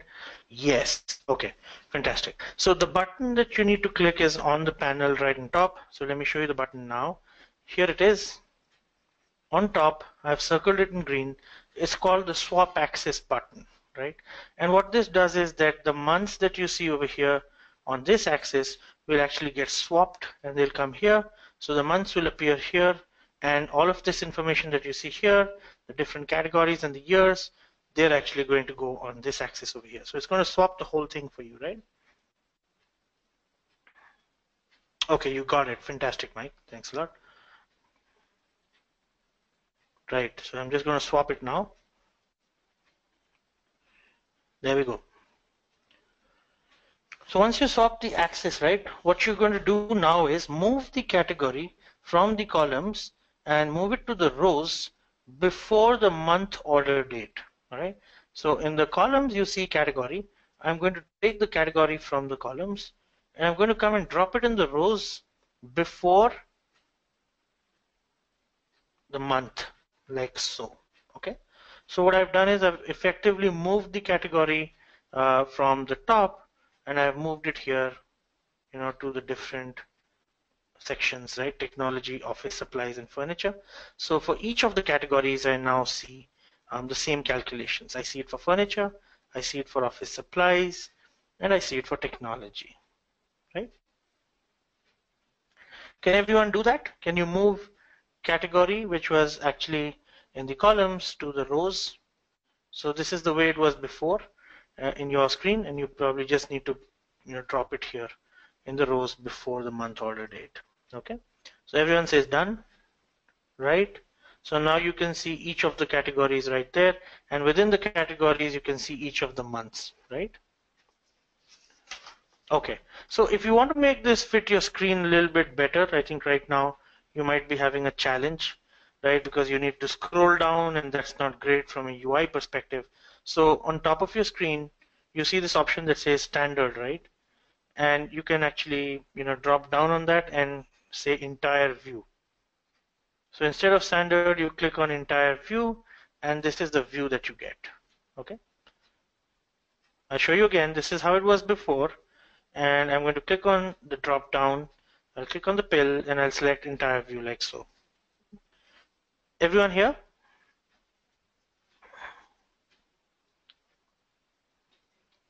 Please let me know once you reach this screen. All right. Bhavna, Kritika, Juhi are there. How about the others? Deepak's there, Mike's there as well. Okay. Right. So Atanu, what's the use of cross tab? Atanu says. Atanu, I'll just show you, how we'll make this cross tab very useful in a minute from now. Okay. What we're going to do is I'm going to illustrate, Atanu, something that we'd seen in one of our slides. Let me pull up the slide here for you now. Right. So you folks remember, a particular slide that I'd shown you, which was a little bit like this. Does everyone remember this slide here? Yes, everyone remembers this slide? Yes, right? Atanu, you remember this slide? Okay. So what we're trying to get to with this slide was the human beings don't read numbers so well, right? And we actually read colors a lot better, or visual information a lot better. And we're going to actually see that now. So you remember that in the theory we had learned that instead of this, if I ask you to count the nines in the next slide, which is like this, everyone is able to count the nines because they were red in color. And now we're going to practice that in Tableau. So we'll connect the theory perfectly with the practice that we're doing right now. Now look at these numbers here. They're not making a lot of sense, right? It's just like the slide that you'd seen a short while ago. But Atanu, we're going to make this cross tab come alive with some colors now, right? So if you're worried about profits not doing well, and you're always thinking about sales and profit, what you do here with this cross tab is take the profit, okay, and you drop it on the color, all right? Like so. Okay, everyone's dropped the profit on the color. Everyone's done. See, a lot of leaders, like to see the numbers, okay? And end of the day, you want them to be able to grasp the numbers very quickly, but it's hard to do unless you use the right visualizations. So if you've got a leader who likes to see the numbers, here's how you can make it come alive, okay? Everyone's got this screen. Did you drop profit on color?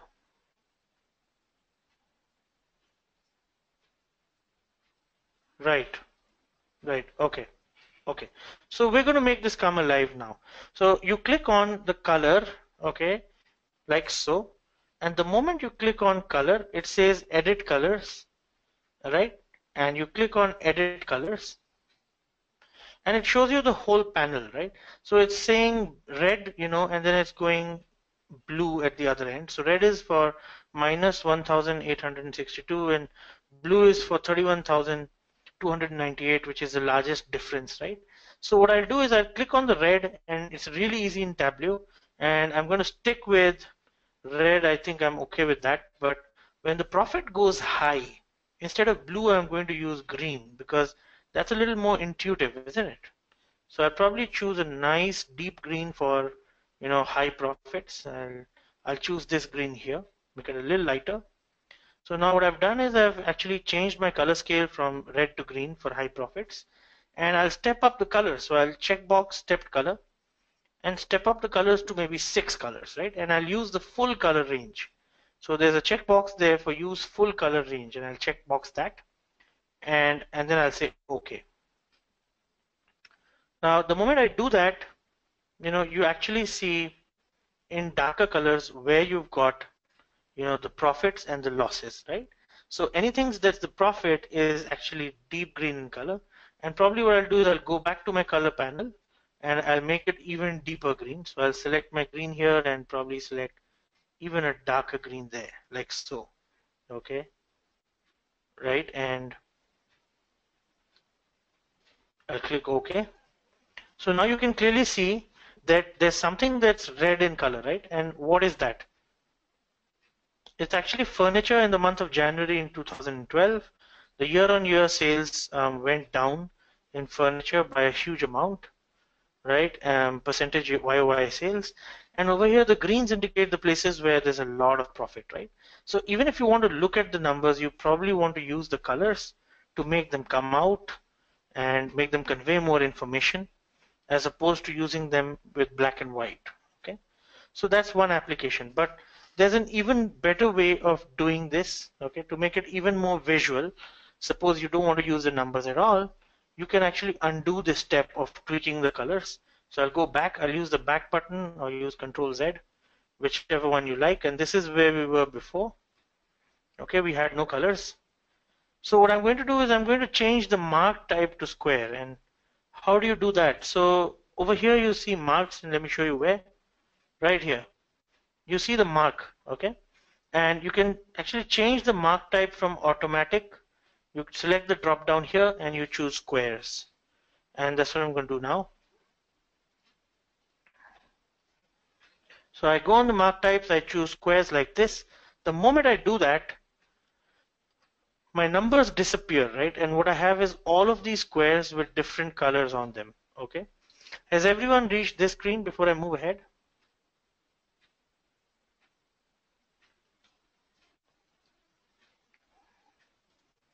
Yes, so everyone's with me? Okay. Okay, so Tableau likes their blue, but guess what? I'm actually going to choose a different color. So I'll click on color and I'll go for edit colors. And when I'm making a lot of profits, right, I'd like it to be green. So I'll probably go for green like so and click OK. And step up the colors to 6 colors and use the full color range. Click OK. Now check this out. So this tells you exactly where you have less profit, right? Because we dropped profit on color, remember? So because we dropped sum of profit on color, and you see it here on your screen, let me just showcase it to you right now. Over here you see color and you see sum of profit. So the colors are basically denoting the profit. And it's really easy to tell that this is where we made the least profits, 2012 furniture in January, right? And you can see the colors which are dark. All right, so let me choose a different pointer color here. Just give me a second when I choose a different color for my pointer. Okay, so you can see the deep greens here, which is where the maximum profits have happened. This clearly corresponds to office supplies and technology. And you can see the reds where the least profit has happened, and you see that in furniture the light greens haven't really moved to the dark greens from 2011 to 2014. But in technology and office supplies, the light greens have moved to much darker greens. So the colors are telling you really, as you look at this section over here, right? This section clearly tells you that the entire profitability is actually happening in office supplies and technology, and the profits have been very soft in the furniture. I'm sorry, pardon me. So this is very soft profits over here, light colors, and these are the hard profits over here. So it tells you where to focus on your entire sales effort, right? Now, suppose you'd like to see the numbers along with this. It should be easy to do that if you click on labels and checkbox show mark labels like so. And now you've got your numbers. But like I said, the numbers don't really matter anymore. You could have them there. I think it's going back to a theory. It's about highlighting the numbers using some form of visualization when you show a crosstab. So if you ever have to show a crosstab now, you know how to kind of visualize it in Tableau, either using the font colors or by using the mark type square. Okay. So we now know that profits are really good in supplies and technology, but not so great in furniture. And we'd like to know if this is happening in all of our stores or in all of our regions. So we'd like to find out. So before we do that, you probably want to click on sheet number 2, which was the previous sheet that we worked on. And you want to rename this, right click and rename this sales seasonality. Okay. And this is where we discovered the seasonality in the sales in the fall season. And you want to click on the next sheet and you want to right click on this and say crosstab. So a lot of people in the finance and HR department are used to looking at their crosstabs. No matter what you do, they're going to ask you for their crosstab report.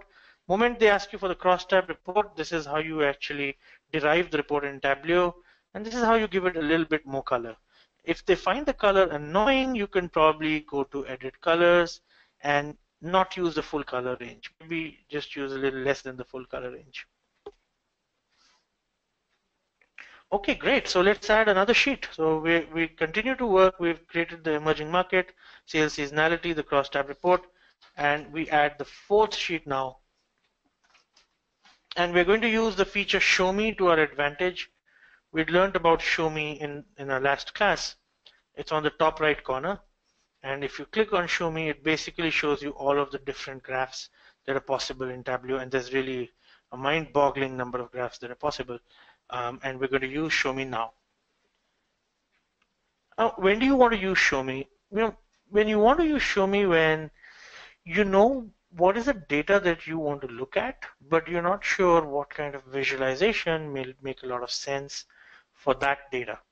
And at that point in time, you can click on the variables that you want to view or visually analyze, and then click on Show Me to figure out which chart is actually recommended. So it's got a list of common chart types that help you kickstart a visual analysis. Okay, and that's how we're going to use Show Me. Am I audible to everyone? I just want to confirm because Bhavna seems to be having an issue there. Is my voice clear to everyone? Okay. So Juhi, Karthik, everyone says it's audible. Anuj also says it's audible. Anjan as well. Okay. So Bhavna, do you want to see if you want to log out and log back in maybe in case you've got a slow internet connection? Can you? Let me just see if I can chat up with Bhavna there a little bit. Hi Bhavna, I've got you unmuted.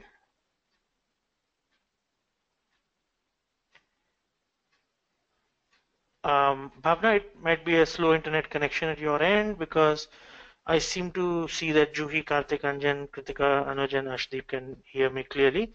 So a couple of options. One is check the internet speed at your end. See if you can log out and log back in if it's really bad, right? And I think it'll get better. Or just wait till your connection kind of comes back to full speed, Bhavna, and you can hear me clearly. Is that okay? All right. Great. So folks, again, you want to look at having an internet connection of around 2 Mbps, right? That really helps. Okay, so to see how sales is doing in different countries, now I know I've got geographical data here. I want to know how my sales is doing in different countries. I want to press the control key on my keyboard and I want to keep the control key pressed down and select sales in measures. So just click on sales in measures like so, and it gets selected in green color. And click on country in the dimensions like so, and it gets selected in blue color, right?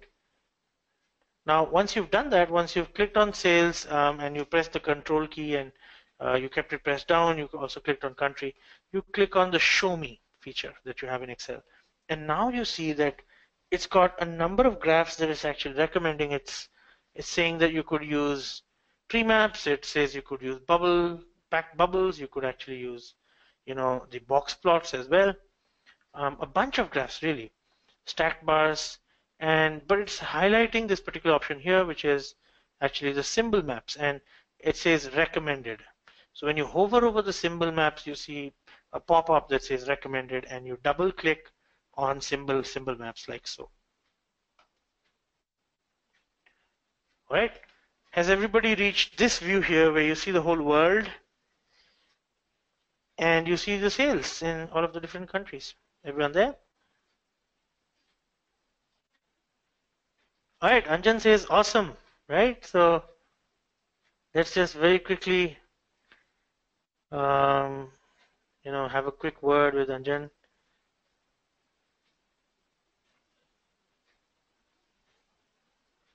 Right, so Anjan, what's your reaction here? I see that you're enjoying this. I've unmuted you. Yeah, I mean, so we don't actually need Excel. I was thinking we could use Power Maps and all, but we don't actually need Excel. We have everything in Tableau, so it's good. You're right. And I we mean, also I give a think, lot of. yeah, please go ahead. Yeah.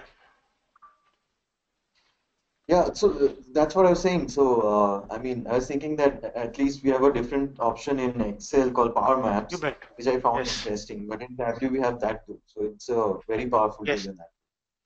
Yes, absolutely. And I'd say, folks, that as long as you've got a 2D map, you're fine with Tableau. If you want to go to 3D and you want to create videos, then Power Maps is good. I think there is very few, there are very few substitutes for Power Maps in terms of creating a video with audio documentary, which you want to play in all hands. But other than that, I think, Anjan, you're right. I think, Tableau is more than enough. And Deepak, so Deepak, I've unmuted you. I think you're enjoying Tableau as well, aren't you? Can you hear me, Deepak? You're actually unmuted. You could speak if you like. Okay. All right. So Deepak had a quick comment saying that he's enjoying Tableau. All right. So we'll get back to this now. As you can see, if you hover on any of the countries like United States, you notice that a lot of our sales are happening in America. So it's $2,297,201, and then Europe seems to be cumulatively also a lot of sales. France is probably around $860 million. UK is and Germany $628 million. So significant sales happening over there, in all of these countries, right? In Europe, in the US. Suppose I want to break this down into the different states, okay?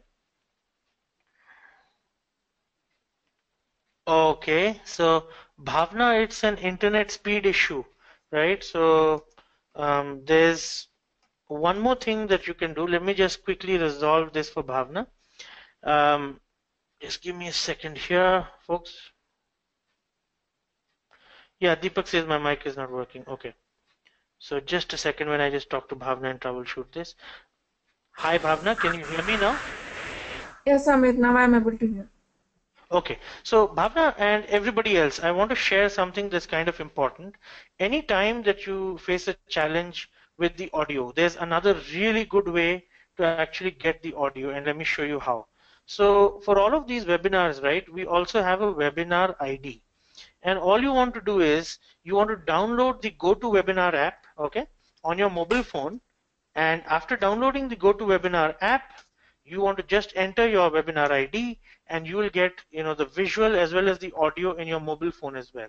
And the way this is useful is sometimes if you've got an internet connection that is going up and down, but you've got a really good internet connection on your mobile phone, you can download the GoToWebinar app and actually enter the webinar ID. And now onwards, I'll keep sending the GoToWebinar ID to everybody. And let me show you, how it happens. So go to webinar app, and it's really useful. And when you're traveling, you're at the airport, you can actually download this app on Google Store. So this is what it looks like, folks. Citrix GoToWebinar app. All you need to do is enter your webinar ID, and let me show you that now. Over here, once you've downloaded the app, and you'll be able to get the video, the audio, everything on the app and practice on your computer. So that's another fantastic way that you can join the webinar. So Bhavna, for you and for everybody else. Okay? All right. Yeah. Thank you, Amit. My pleasure. All right.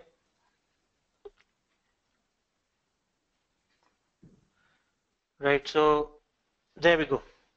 I'm going to get back to Tableau now. Sorry for the small interruption, folks.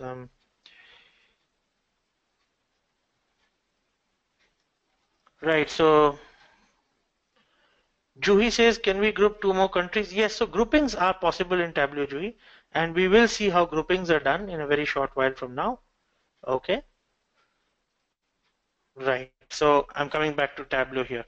But before I group countries, if you ask me, Juhi, I want to get into details of what's actually going on in each one of these countries. So, for example, when I'm looking at the United States, I get to see the sales that's happening over there cumulatively, and it's really big, but I'd love to know where exactly it's happening. And the same for Australia and India as well, right?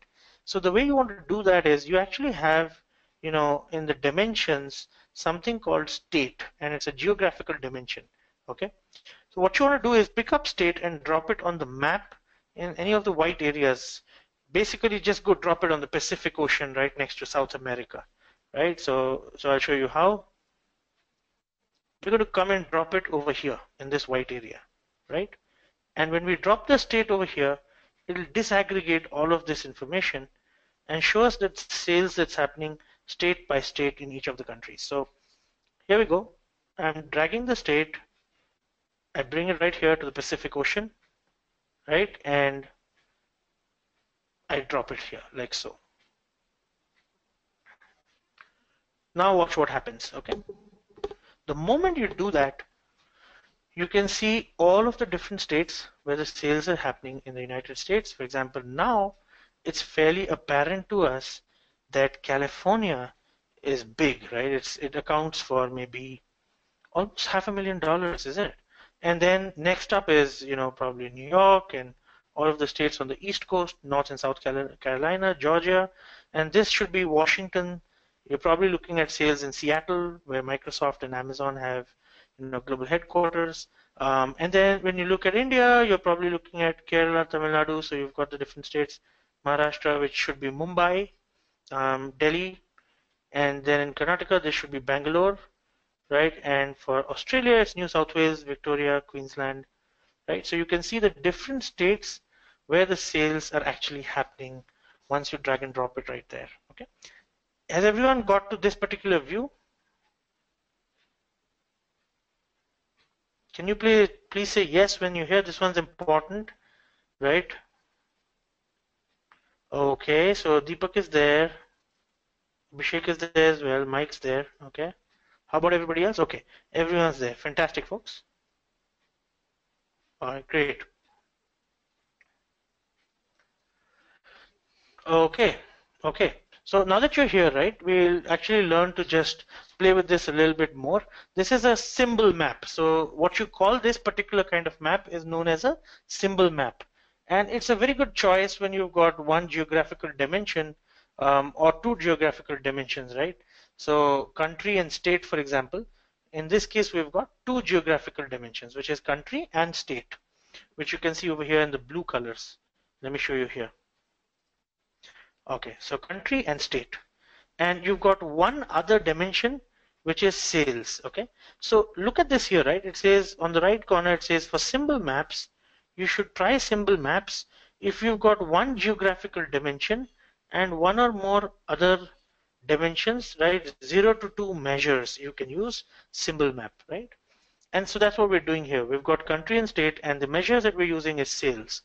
Now, you could imagine that you could have one geographical dimension, for example, the United States, And the measures would be the number of states where Donald Trump won and the number of states where Hillary won. And then that would be another graph that you could draw using the same logic, right? Okay.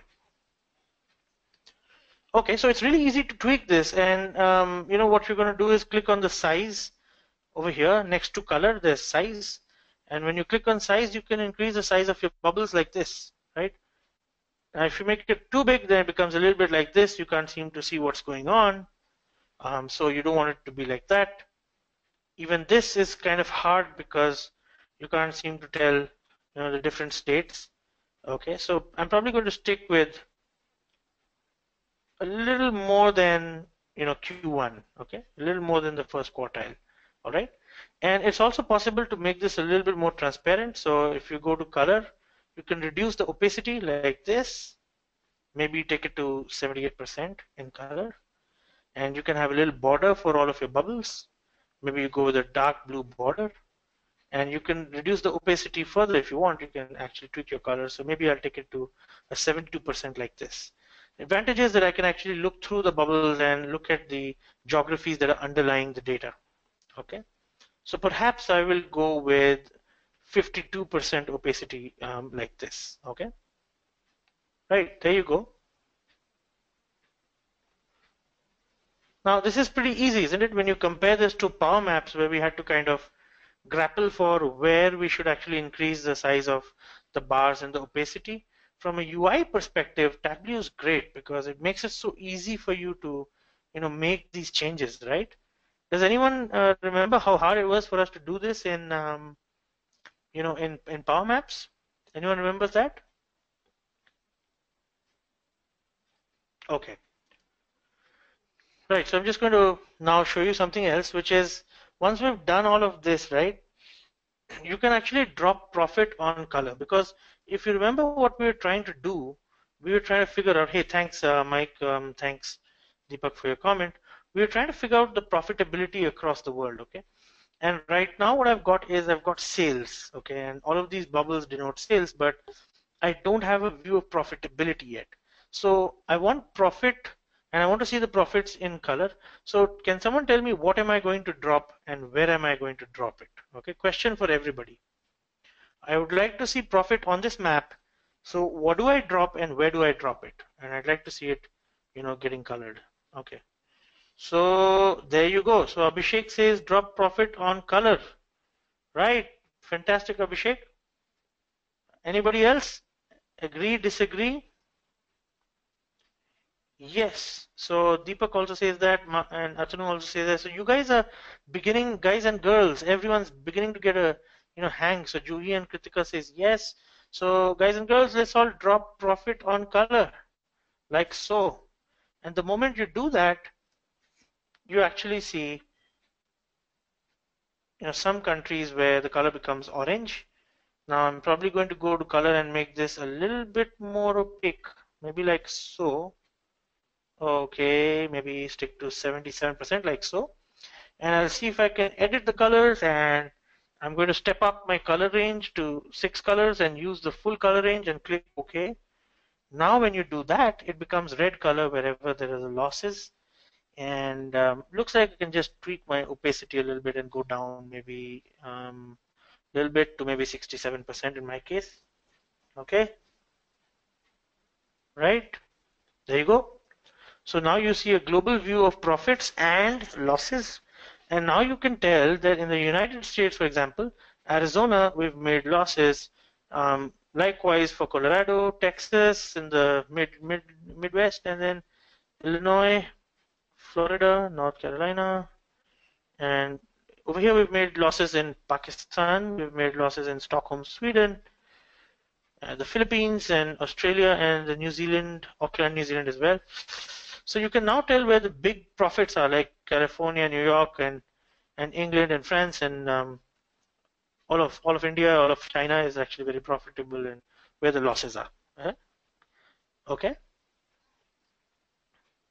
By the way, if you want to zoom in on a particular geographical region, right, you can click on the magnifying glass, and it's really easy to do that. And So this is why we call it visual analytics, because we don't need to paste anything on PowerPoint. Okay, you can actually make all the changes that you want right here. So over here, when you focus on this section here, you'll see a magnifying glass like so appear, and when you click on that magnifying glass, it will take you to any region of the world. You can zoom in and you can zoom back out. So we're visually exploring the data collaboratively. So can someone tell me, where do you want me to zoom in? Tell me a country where you want me to zoom in, and I'll zoom in right now on chat. Anyone?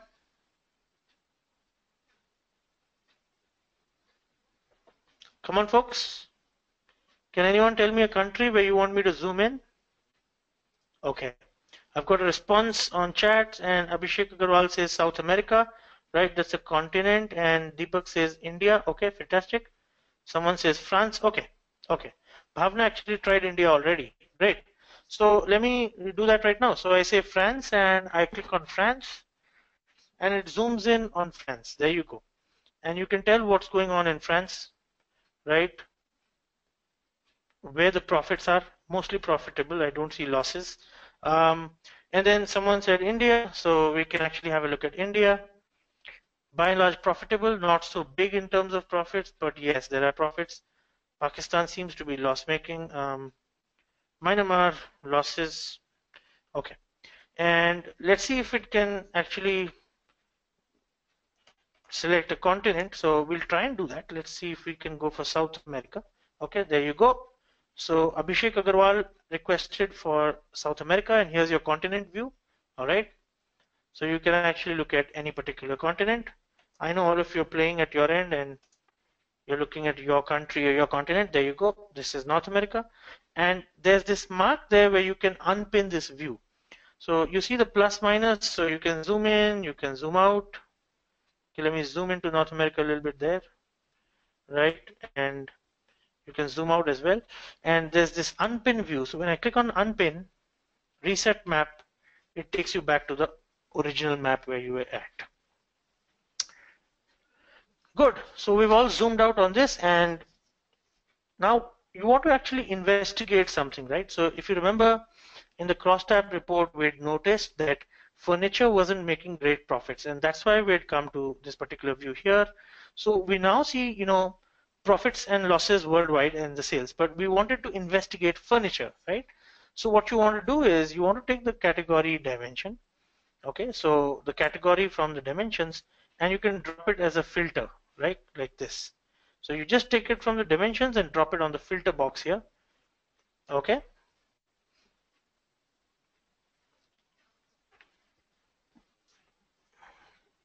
Everybody has done that?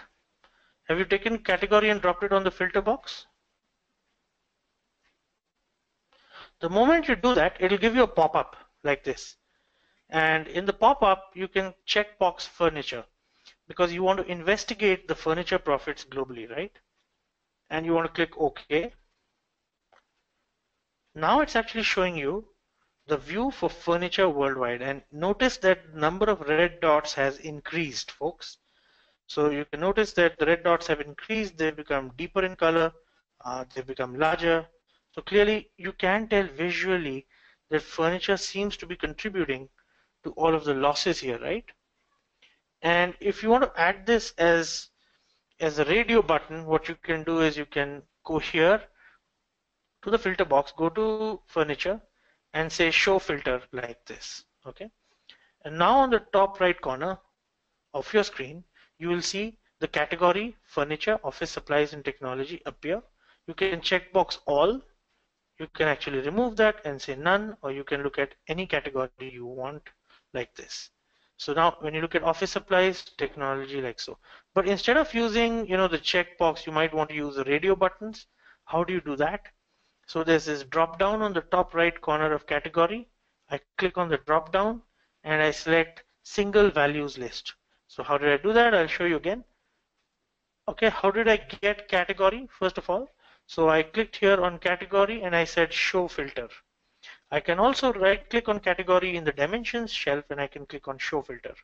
The moment I do that, category appears over here on the top right corner. Okay, and then what I do is I can select on this drop down and say single values list like so. And now I get this interactive view.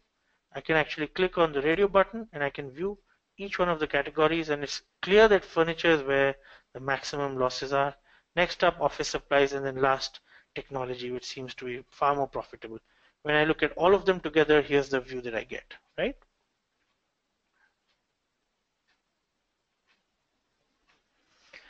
So now, if you've got an audience and they ask you a question that say, hey, look, how are the profits and sales doing for office supplies worldwide? You can click on office supplies, the radio button, and it shows you, the sales and the profits for office supplies worldwide. And now they say, well, this is great, but can you tell me how office supplies are doing in Africa? So I checkbox, or I go on the radio button, office supplies, I go to my magnifying glass, I type Africa, and I say sure. So you zoom in right there on Africa, okay? And so you can get your view of any part of the world, and it's a responsive view. And this is visual analytics, right? Everyone there, have you been able to add this particular, anyone who has added the category filter and made the radio buttons and zoomed in on Africa? Anyone who can show me the screen now, please?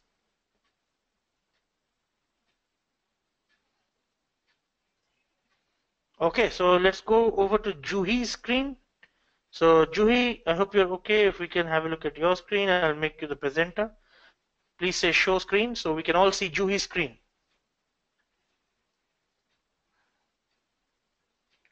Fantastic. All right. That's great. So Juhi, I've got you unmuted. Are you enjoying this, right? Yeah, I'm enjoying it. So which tool were you using for your graphs? And I think you've got 10 years experience, right, Juhi? So what have you been using so far, and what differences do you see?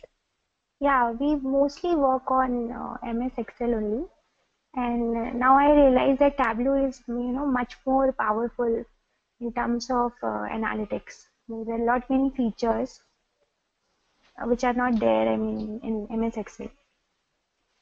Okay. All right, it's great. kind of fun to work in Tableau. Right. All right, great. So anyone else who wants to share their screen with me and the whole audience? Come on, folks. Let's have more people actually share their screens. Anuj, how about you? All right. So Bhavna says yes. So let's go over to Bhavna's screen. Let's have a look at what's going on with Bhavna. Just a sec here. So I think this is the whole fun, right? We want to kind of, get to practice and show it to the whole group. There we go. Bhavna, your turn. Can you show your screen? All right, superb. Great. So I've got you unmuted, Bhavna. I hope you're enjoying this. All right.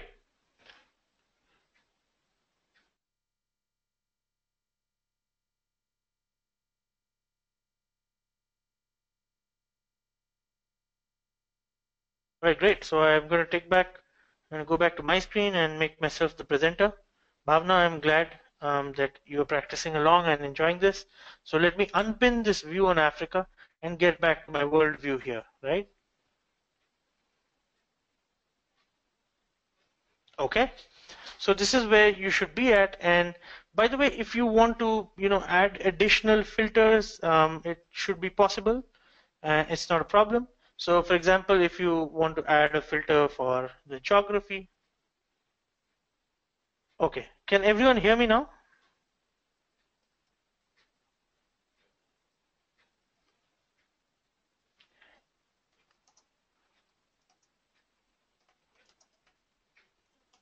Can everyone hear me, please? Okay. Karthik says yes, Joey says yes. Okay, Bhavna says yes now. All right, fantastic.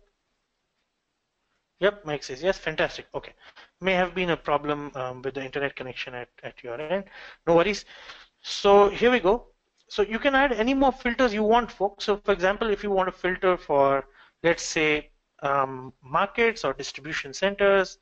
So let's go with, let's say, region. Okay. So there's region in the dimension cell, and I'm going to right click the region and I'm going to say show filter. And as you can see, you now have the filter for all of the different regions appear on my screen. And I can make this a single values list like so, right? So I can actually have a look at all of my regions or some of my regions, right? So all of this is now possible for you to do, right? Okay. Great. So let's rename this, right? Let's rename this global sales and profit. So I'll select all and all for category and region. For the time being, I'll remove the regions, right? So because there's a whole lot of regions there, and there we go. So we'll just remove this particular filter. I'll hide this card, and I'll stick to just the different categories. Okay. So you can rename this sheet global sales and profits.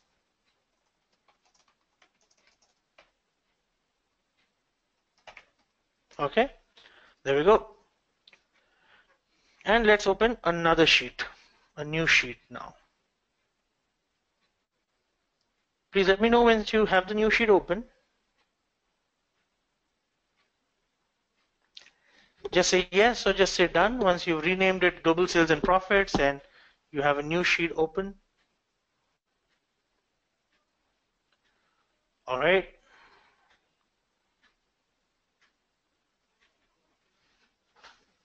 Okay, great.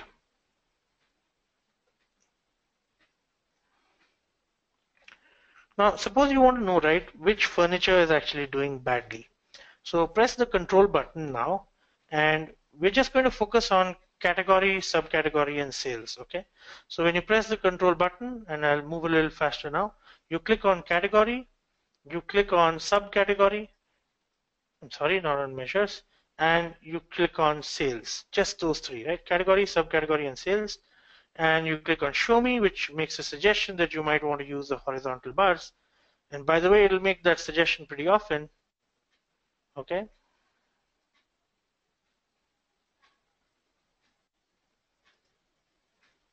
Okay, so everyone's opened this, that's great. So what I've done is I've clicked on category, subcategory, and sales by pressing the control button on my keyboard. And I've clicked on show me, and it suggests that I use horizontal bars. That's the preferred graph that it wants me to use. So I'm going to click on horizontal bars. I double click, and this is where I get to. This is the view that I get now. Okay, I'm satisfied, so I'll collapse the show me feature for the time being. And there's some hierarchies here that you can actually create in Tableau. So on the left-hand side in dimensions, it's pretty easy to figure out that, when you look at categories and subcategories, there's a hierarchy there, right? Each category has subcategory and each subcategory has products. So what you can do in Tableau is you can pick up the subcategory in dimensions and drop it on top of the category. Okay, so I'll scroll up. And somewhere I should find the category. Just give me a second here while I search for it. Okay.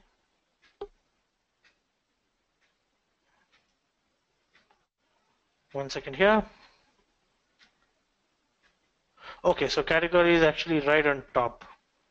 So I'll just expand this a little bit here, like so. I'll take subcategory and I'll go and drop it on top of category, like so, within dimensions, okay? When I do that, it creates a hierarchy for me. It says, hey, are you trying to create a hierarchy? And I say yes, and I can rename this products, okay?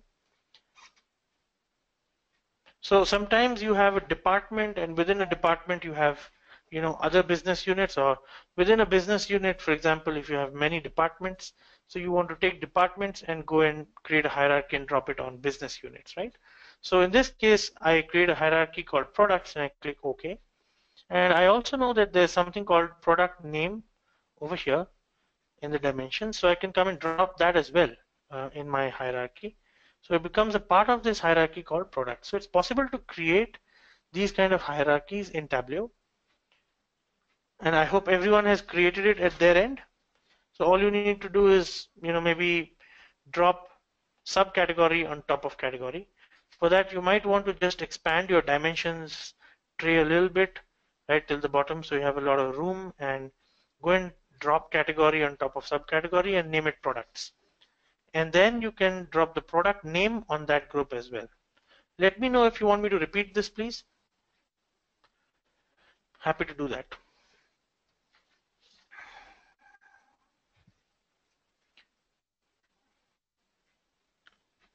Okay, so everyone's there now.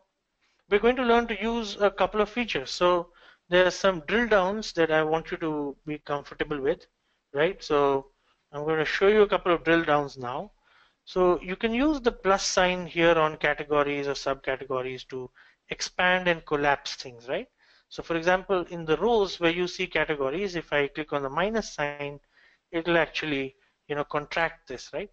And just show you furniture, office supplies, and technology. If I click on the plus sign, it now shows me all of the subcategories. And I could do the same thing over here, right? In the sheet as well. Okay? So just be comfortable with those functionalities of using the plus and minus. Experiment to see what they do to your data. Now let's swap our axis. Okay, so I'm going to swap the axis like this. Everyone's there? You've clicked the swap axis button. I really appreciate your patience, folks. We're learning a lot today, so please stay with me. Okay, so Karthik is done. How about the others? Kritika done. Everyone, come on. Atanu. Juhi's done. All right, great. Deepak is done as well. Mike's got it as well. Okay, fantastic. Right. So now what we after sweeping the axis, right, let's move to the entire view because you see a lot of space being wasted on the right hand side. So on top where it says standard, instead of standard, you can choose entire view like so. Okay. So it will actually occupy all of your screen, right? Okay. And in that, now let's actually try to sort things out a little bit. So in the columns, click on category, right? And what do I mean by that? You'll notice over here, when I click on category, it becomes a slightly deeper blue as compared to subcategory, right? So I hope you see that shade of difference because I've clicked on category. So once I've done that, I can actually sort it in ascending or descending. So I click on category and I click on sort. So you see this icon here to sort it in descending by sales. So I click that, and now what it does is it shows you technology first because that's where the maximum sales are happening. So here's what it does. As soon as I say descending, it shows me technology first, and then it shows me furniture, and finally office supplies. Okay, because I've sorted on categories, right? But we're going to sort again. This time what we'll do is we'll sort on subcategories. Now, within these categories, you can see subcategories. For example, in technology, you can see accessories, copiers, machines, and phones, right? So we're going to use a feature to actually sort within these categories. Suppose we want to sort the subcategories. So click on subcategory this time. Okay, and it becomes a slightly deeper blue. And then you can click on, well, you can sort using, right there on top, but there's another feature which is right there on the chart.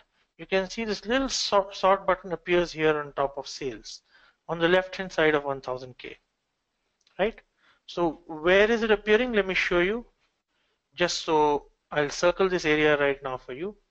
Okay, right, so I've circled this area for you. Now watch what happens when I actually come on top of the graph. Okay, over here you can see this, right? So if you click on it once, there you go. It arranges each of the subcategories in a descending fashion within the categories which we already arranged in a descending fashion. Okay, so now not only do you have the categories arranged descending, starting from technology to furniture to office supplies, but you also have the subcategories within the categories sorted out for you, right? And if you click this again, it can do the same thing in ascending fashion, descending fashion, or neutral. All three features are available to you. Okay, and ditto for category. So I could go descending, I could go ascending on category as well. Okay, all right, great. So this feature that you see here, sorting on the graph, is known as quick sort. Okay, So if you want to see the actual sales, you can always include the amounts here where you say show mark labels like so. So you can see the actual numbers. That's never a challenge in Tableau, right? So it's right here in analysis on top where it says show mark labels. Okay. Okay. Now let's put profit on color. As usual, we're always interested in profit, right? So on this graph, I'm going to drop profit on top of color like so, right? And then instead of orange, I'm probably going to edit this a little bit and use all the stepped colors in the full color range like so. There you go. Now you can quickly see that tables are doing poorly from a profitability standpoint, despite the fact that sales looked good, okay? But when you look at the profitability, then tables comes into question. We're actually thinking about why we're selling tables. Probably it completes our portfolio in the market, but we don't seem to be making, a lot of profit on it. The question to you is it happening in all the markets? Are tables not profitable in all the markets, or is it some of the markets? So the moment you ask this question, you know that you've got to pick up market and drop it somewhere, okay? Question is where? So let me try and drop market on color. This is confusing. It's not so great, so I'll say Control Z. There's got to be a better way to do it. So let me drop market on, let's see. Okay, there you go. So watch carefully what happens. When I take market here and I come on top of the graph, it makes this dotted line, right? This vertical dotted line. So just drop it there, like so. Now the moment you do that, you can actually see each of the markets, US, LATAM, EU, EMEA, Canada, APAC, and Africa. Then you can see the table seems to be doing badly, worse in APAC, and after APAC, the US, and then LATAM and EU seems to be doing okay in EMEA, but in EMEA, it's the chairs that are actually not making the profits. So EMEA for you is Europe, Middle East, and Africa, right? So you get a very good view of which category or subcategory is doing well in which region, or which one is not doing well in which region, right? And look at how dynamically we're actually changing between all of these views. Has everyone got this screen before I go ahead?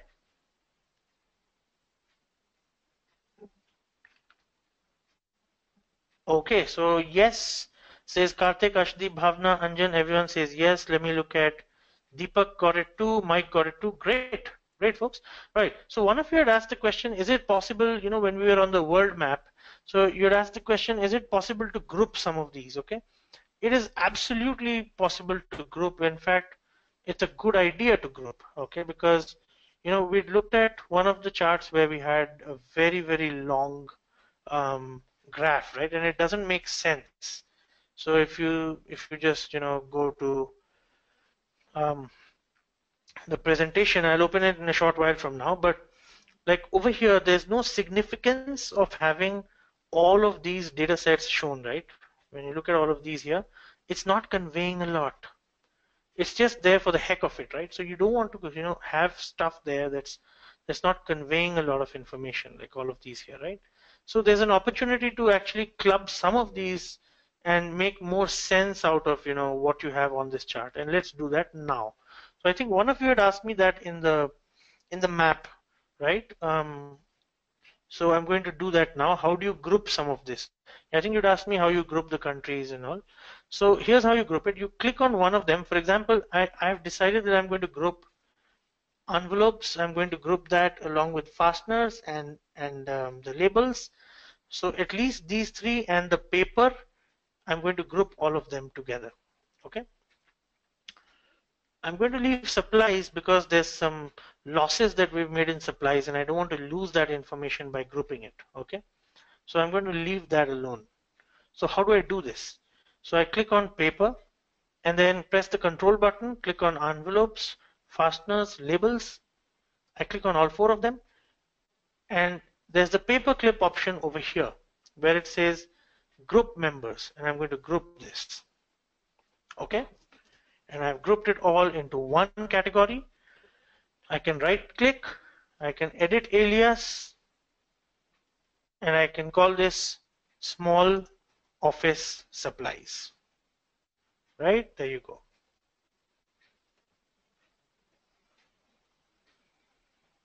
Is everyone done with this now?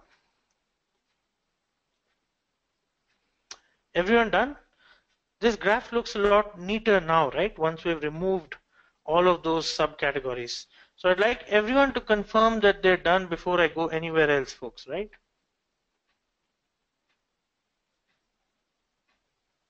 I'm just going to wait for everyone to confirm that they're done before we move ahead, okay?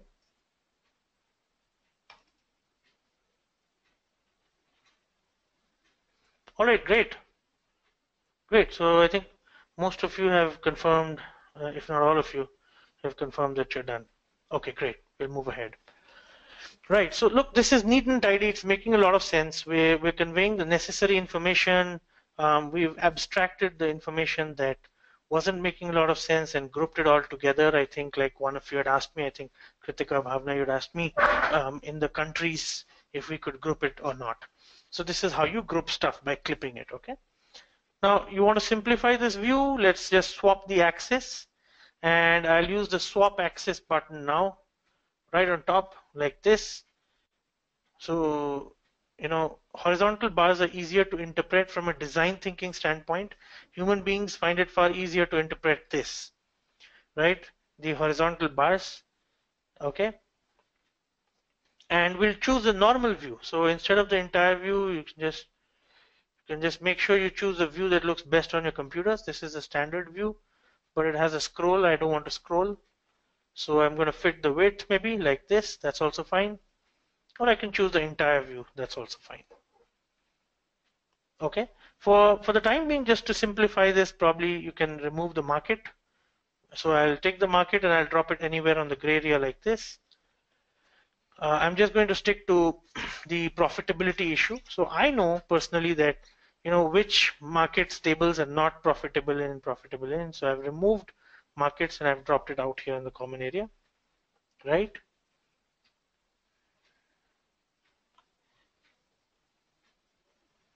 Okay, so I'm going to rename this sales by category. So let's right click and let's rename this sales by category. So now you know how the sales are doing by each and every category, right?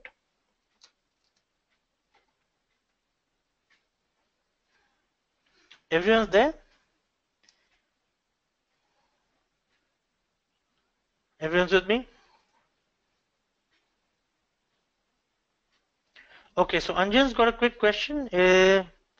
He says, is it just me or is everyone facing a problem in video streaming?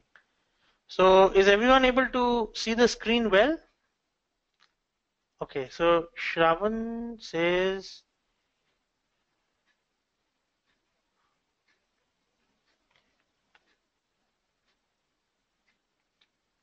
okay, so they say it got freezed. All right, so just a second. So Mike says no. Deepak says screen got stuck just now. Okay, there's an issue with the video, it got frozen. Okay, just a second. All right, so it looks like, yes, there you go. All right, so that's an error on my side, folks. I'd actually frozen the video. So when I actually tried to, you know, show you a particular browser window, I froze the video. Okay, so let me just check if everyone was able to follow, you know, the last step, right? So it's my bad actually. Sorry about that, folks.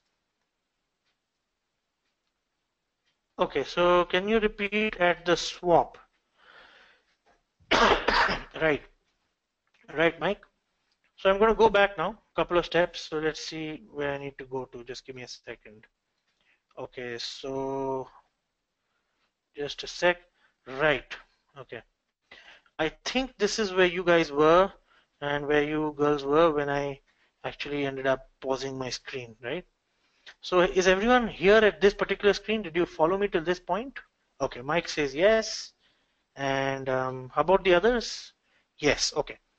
Great. So I didn't do a lot. Thanks, Arshdeep. I didn't do a lot. What I did was I swapped the axis using the top panel button saying swap axis like so. Okay, that's what I did.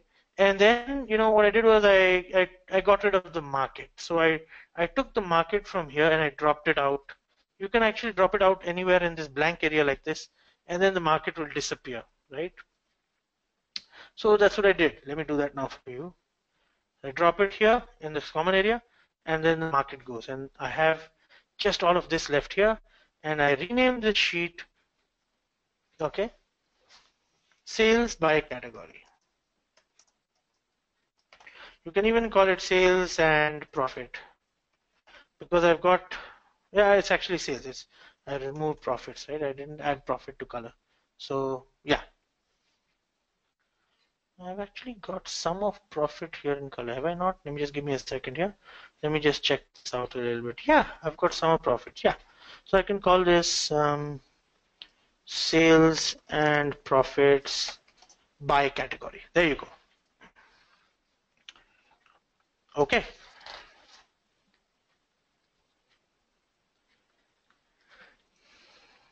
Everyone here with me till this point? Okay.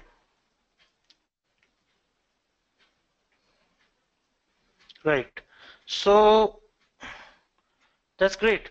I'm thinking now the next steps that we need to do, folks, is actually work on, creating a regression line in Tableau.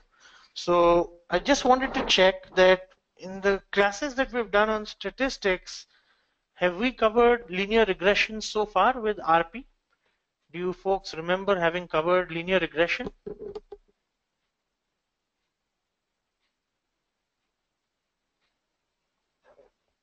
Okay, so folks are saying yes. Ashdeep says no. All right. Okay. All right. So that's fine. What we're going to do now, regression is not so hard. It's just basically a relationship between two variables, right? So if you've got a variable X and you've got a variable Y, let's say, for example, Y is profits and X is sales, and you need to find a relationship between profit and sales. It should be possible to do it. There should be some equation saying that Y, which is profit, is equal to sales into, let's say, 0.48 plus 0.31. Okay, just say hypothetically. So okay, yeah. So basically it's an equation, right? It's a connection between any two variables. All of you remember in school or college, you used to plot a line, an equation called y is equal to mx plus c. So I'm taking this example because I'm guessing, okay, and I might be wrong, but I'm guessing this is something that people kind of remember about being in college. Okay, so let me see. Right, so linear equation, absolutely. So Deepak Kanoja says linear equation, y is equal to mx plus c. I don't know if other people remember that equation. Just give me a shout if you remember that equation.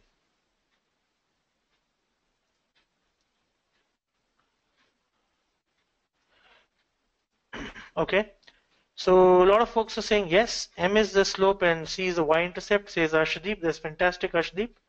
Right, Karthik, Anjan, Kritika, everyone remembers. And for those of you that don't, there's no problem. Let me just put this up on the board. It's really easy. So it looks a little bit like this.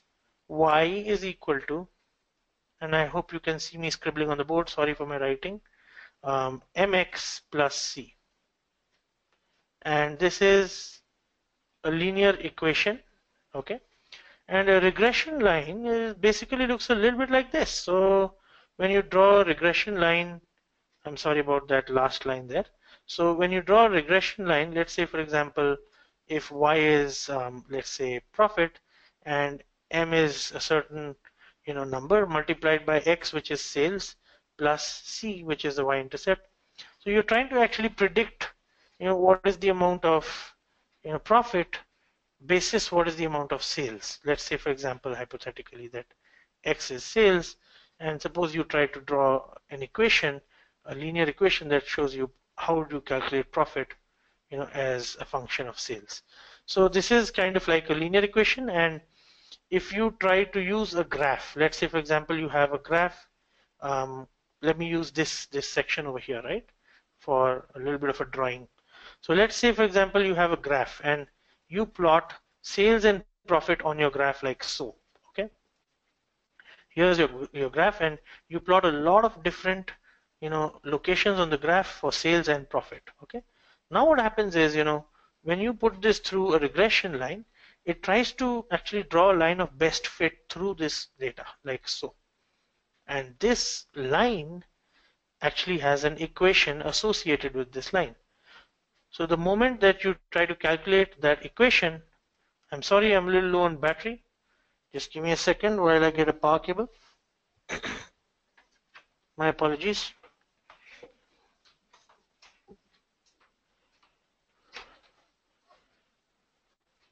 Okay. So the moment you try to draw this equation to derive the relationship between the two variables, which in this case is y over here and x over here, that's actually nothing but linear regression, which is trying to find a linear equation that connects the two variables. Okay. For some reason, Apple wants me to install something. I'll just quit this here. Okay. So the next exercise that we have is a little complex. So I'm beginning to think that we're probably going to spill over into tomorrow. Okay. And we're going to actually draw a linear regression line in Tableau to understand what is the connection between profit and shipping cost. So as you can see, you have a measure called shipping cost on the left hand side over here, and you also have profit as a measure over here. So we're going to investigate tomorrow using this data set if there's a relationship between profit and shipping cost, and we're going to try and see if there's a linear regression line that we can draw in Tableau that helps us predict profit versus shipping cost, right? Furthermore, we're going to create dashboards in Tableau tomorrow. So there's this feature over here. Let me just show you where. So over here at the bottom, right, there's this feature called dashboards. So you can create really attractive dashboards, which we're going to do tomorrow. And over here, there's also Storypoints. So we're going to create a Storypoint tomorrow. So probably we're going to use half the class tomorrow to complete dashboarding and Storypoints in Tableau. We've actually done all of the hard work already. We've just probably got one more graph that we need to draw to be able to draw a linear regression line.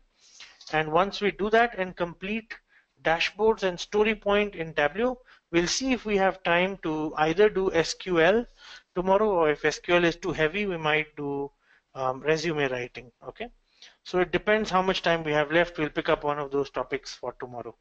So I'm going to pause here for today, folks. We've gone really far and really wide, right? I hope you've enjoyed the emerging markets that we uncovered, the seasonality in the data that we learned about. We also were able to use a crosstab report and use surface charting here to make this a little more readable from a visual standpoint, and we created a global sales and profit dashboard.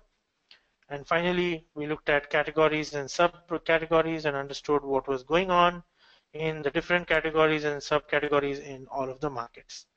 So now what you want to do is save your work, and because we're going to start from right here tomorrow, so we're not going to actually work all over again. So what you need to do is go to File on top, and you need to click on Save As. Okay. And when you click on Save As, there's two options, and I want to explain what these options are to you. Okay, so you can just call it, your accelerator dashboard. There's two ways that you can save it. You can save it as a TWB file, which is a Tableau workbook. You can also save it as a Tableau packaged workbook. And let me tell you the difference between those two things. So a Tableau workbook does not contain the data. So when you open the workbook, you will need to click on the data file in order to be able to open this workbook tomorrow. Okay, and the data file is a global superstore data file. On the other hand, the Tableau packaged workbook actually includes the data. So if you save it as a TWBX file, which is a Tableau packaged workbook file, you won't need to open the Excel sheet, or you won't need to connect to the database anymore, right? So that's what I'm going to do. I'm going to choose the second option, Tableau packaged workbook. I'm going to save this on my desktop as the accelerator dashboard, and there you go. So this is where we'll start tomorrow when we do the second class, and we're going to wrap up dashboards and Storypoint in Tableau tomorrow. So we've got 4 minutes left. Thank you, everybody. I hope you enjoyed today's class.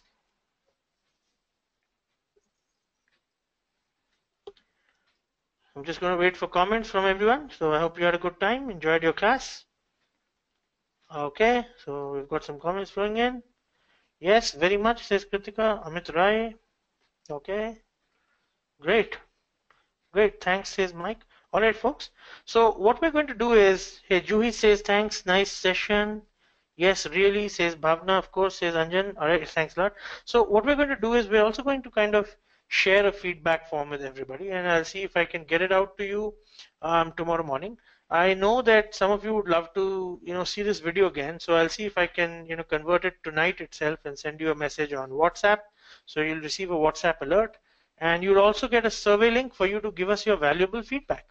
So please do share your feedback. It's really important. Okay, great. So thanks a lot, folks, and have a good day or have a good night's sleep depending on where you are. And see you all tomorrow, same time, 7:30 p.m. India time, which is 6 a.m. Eastern time. Good night.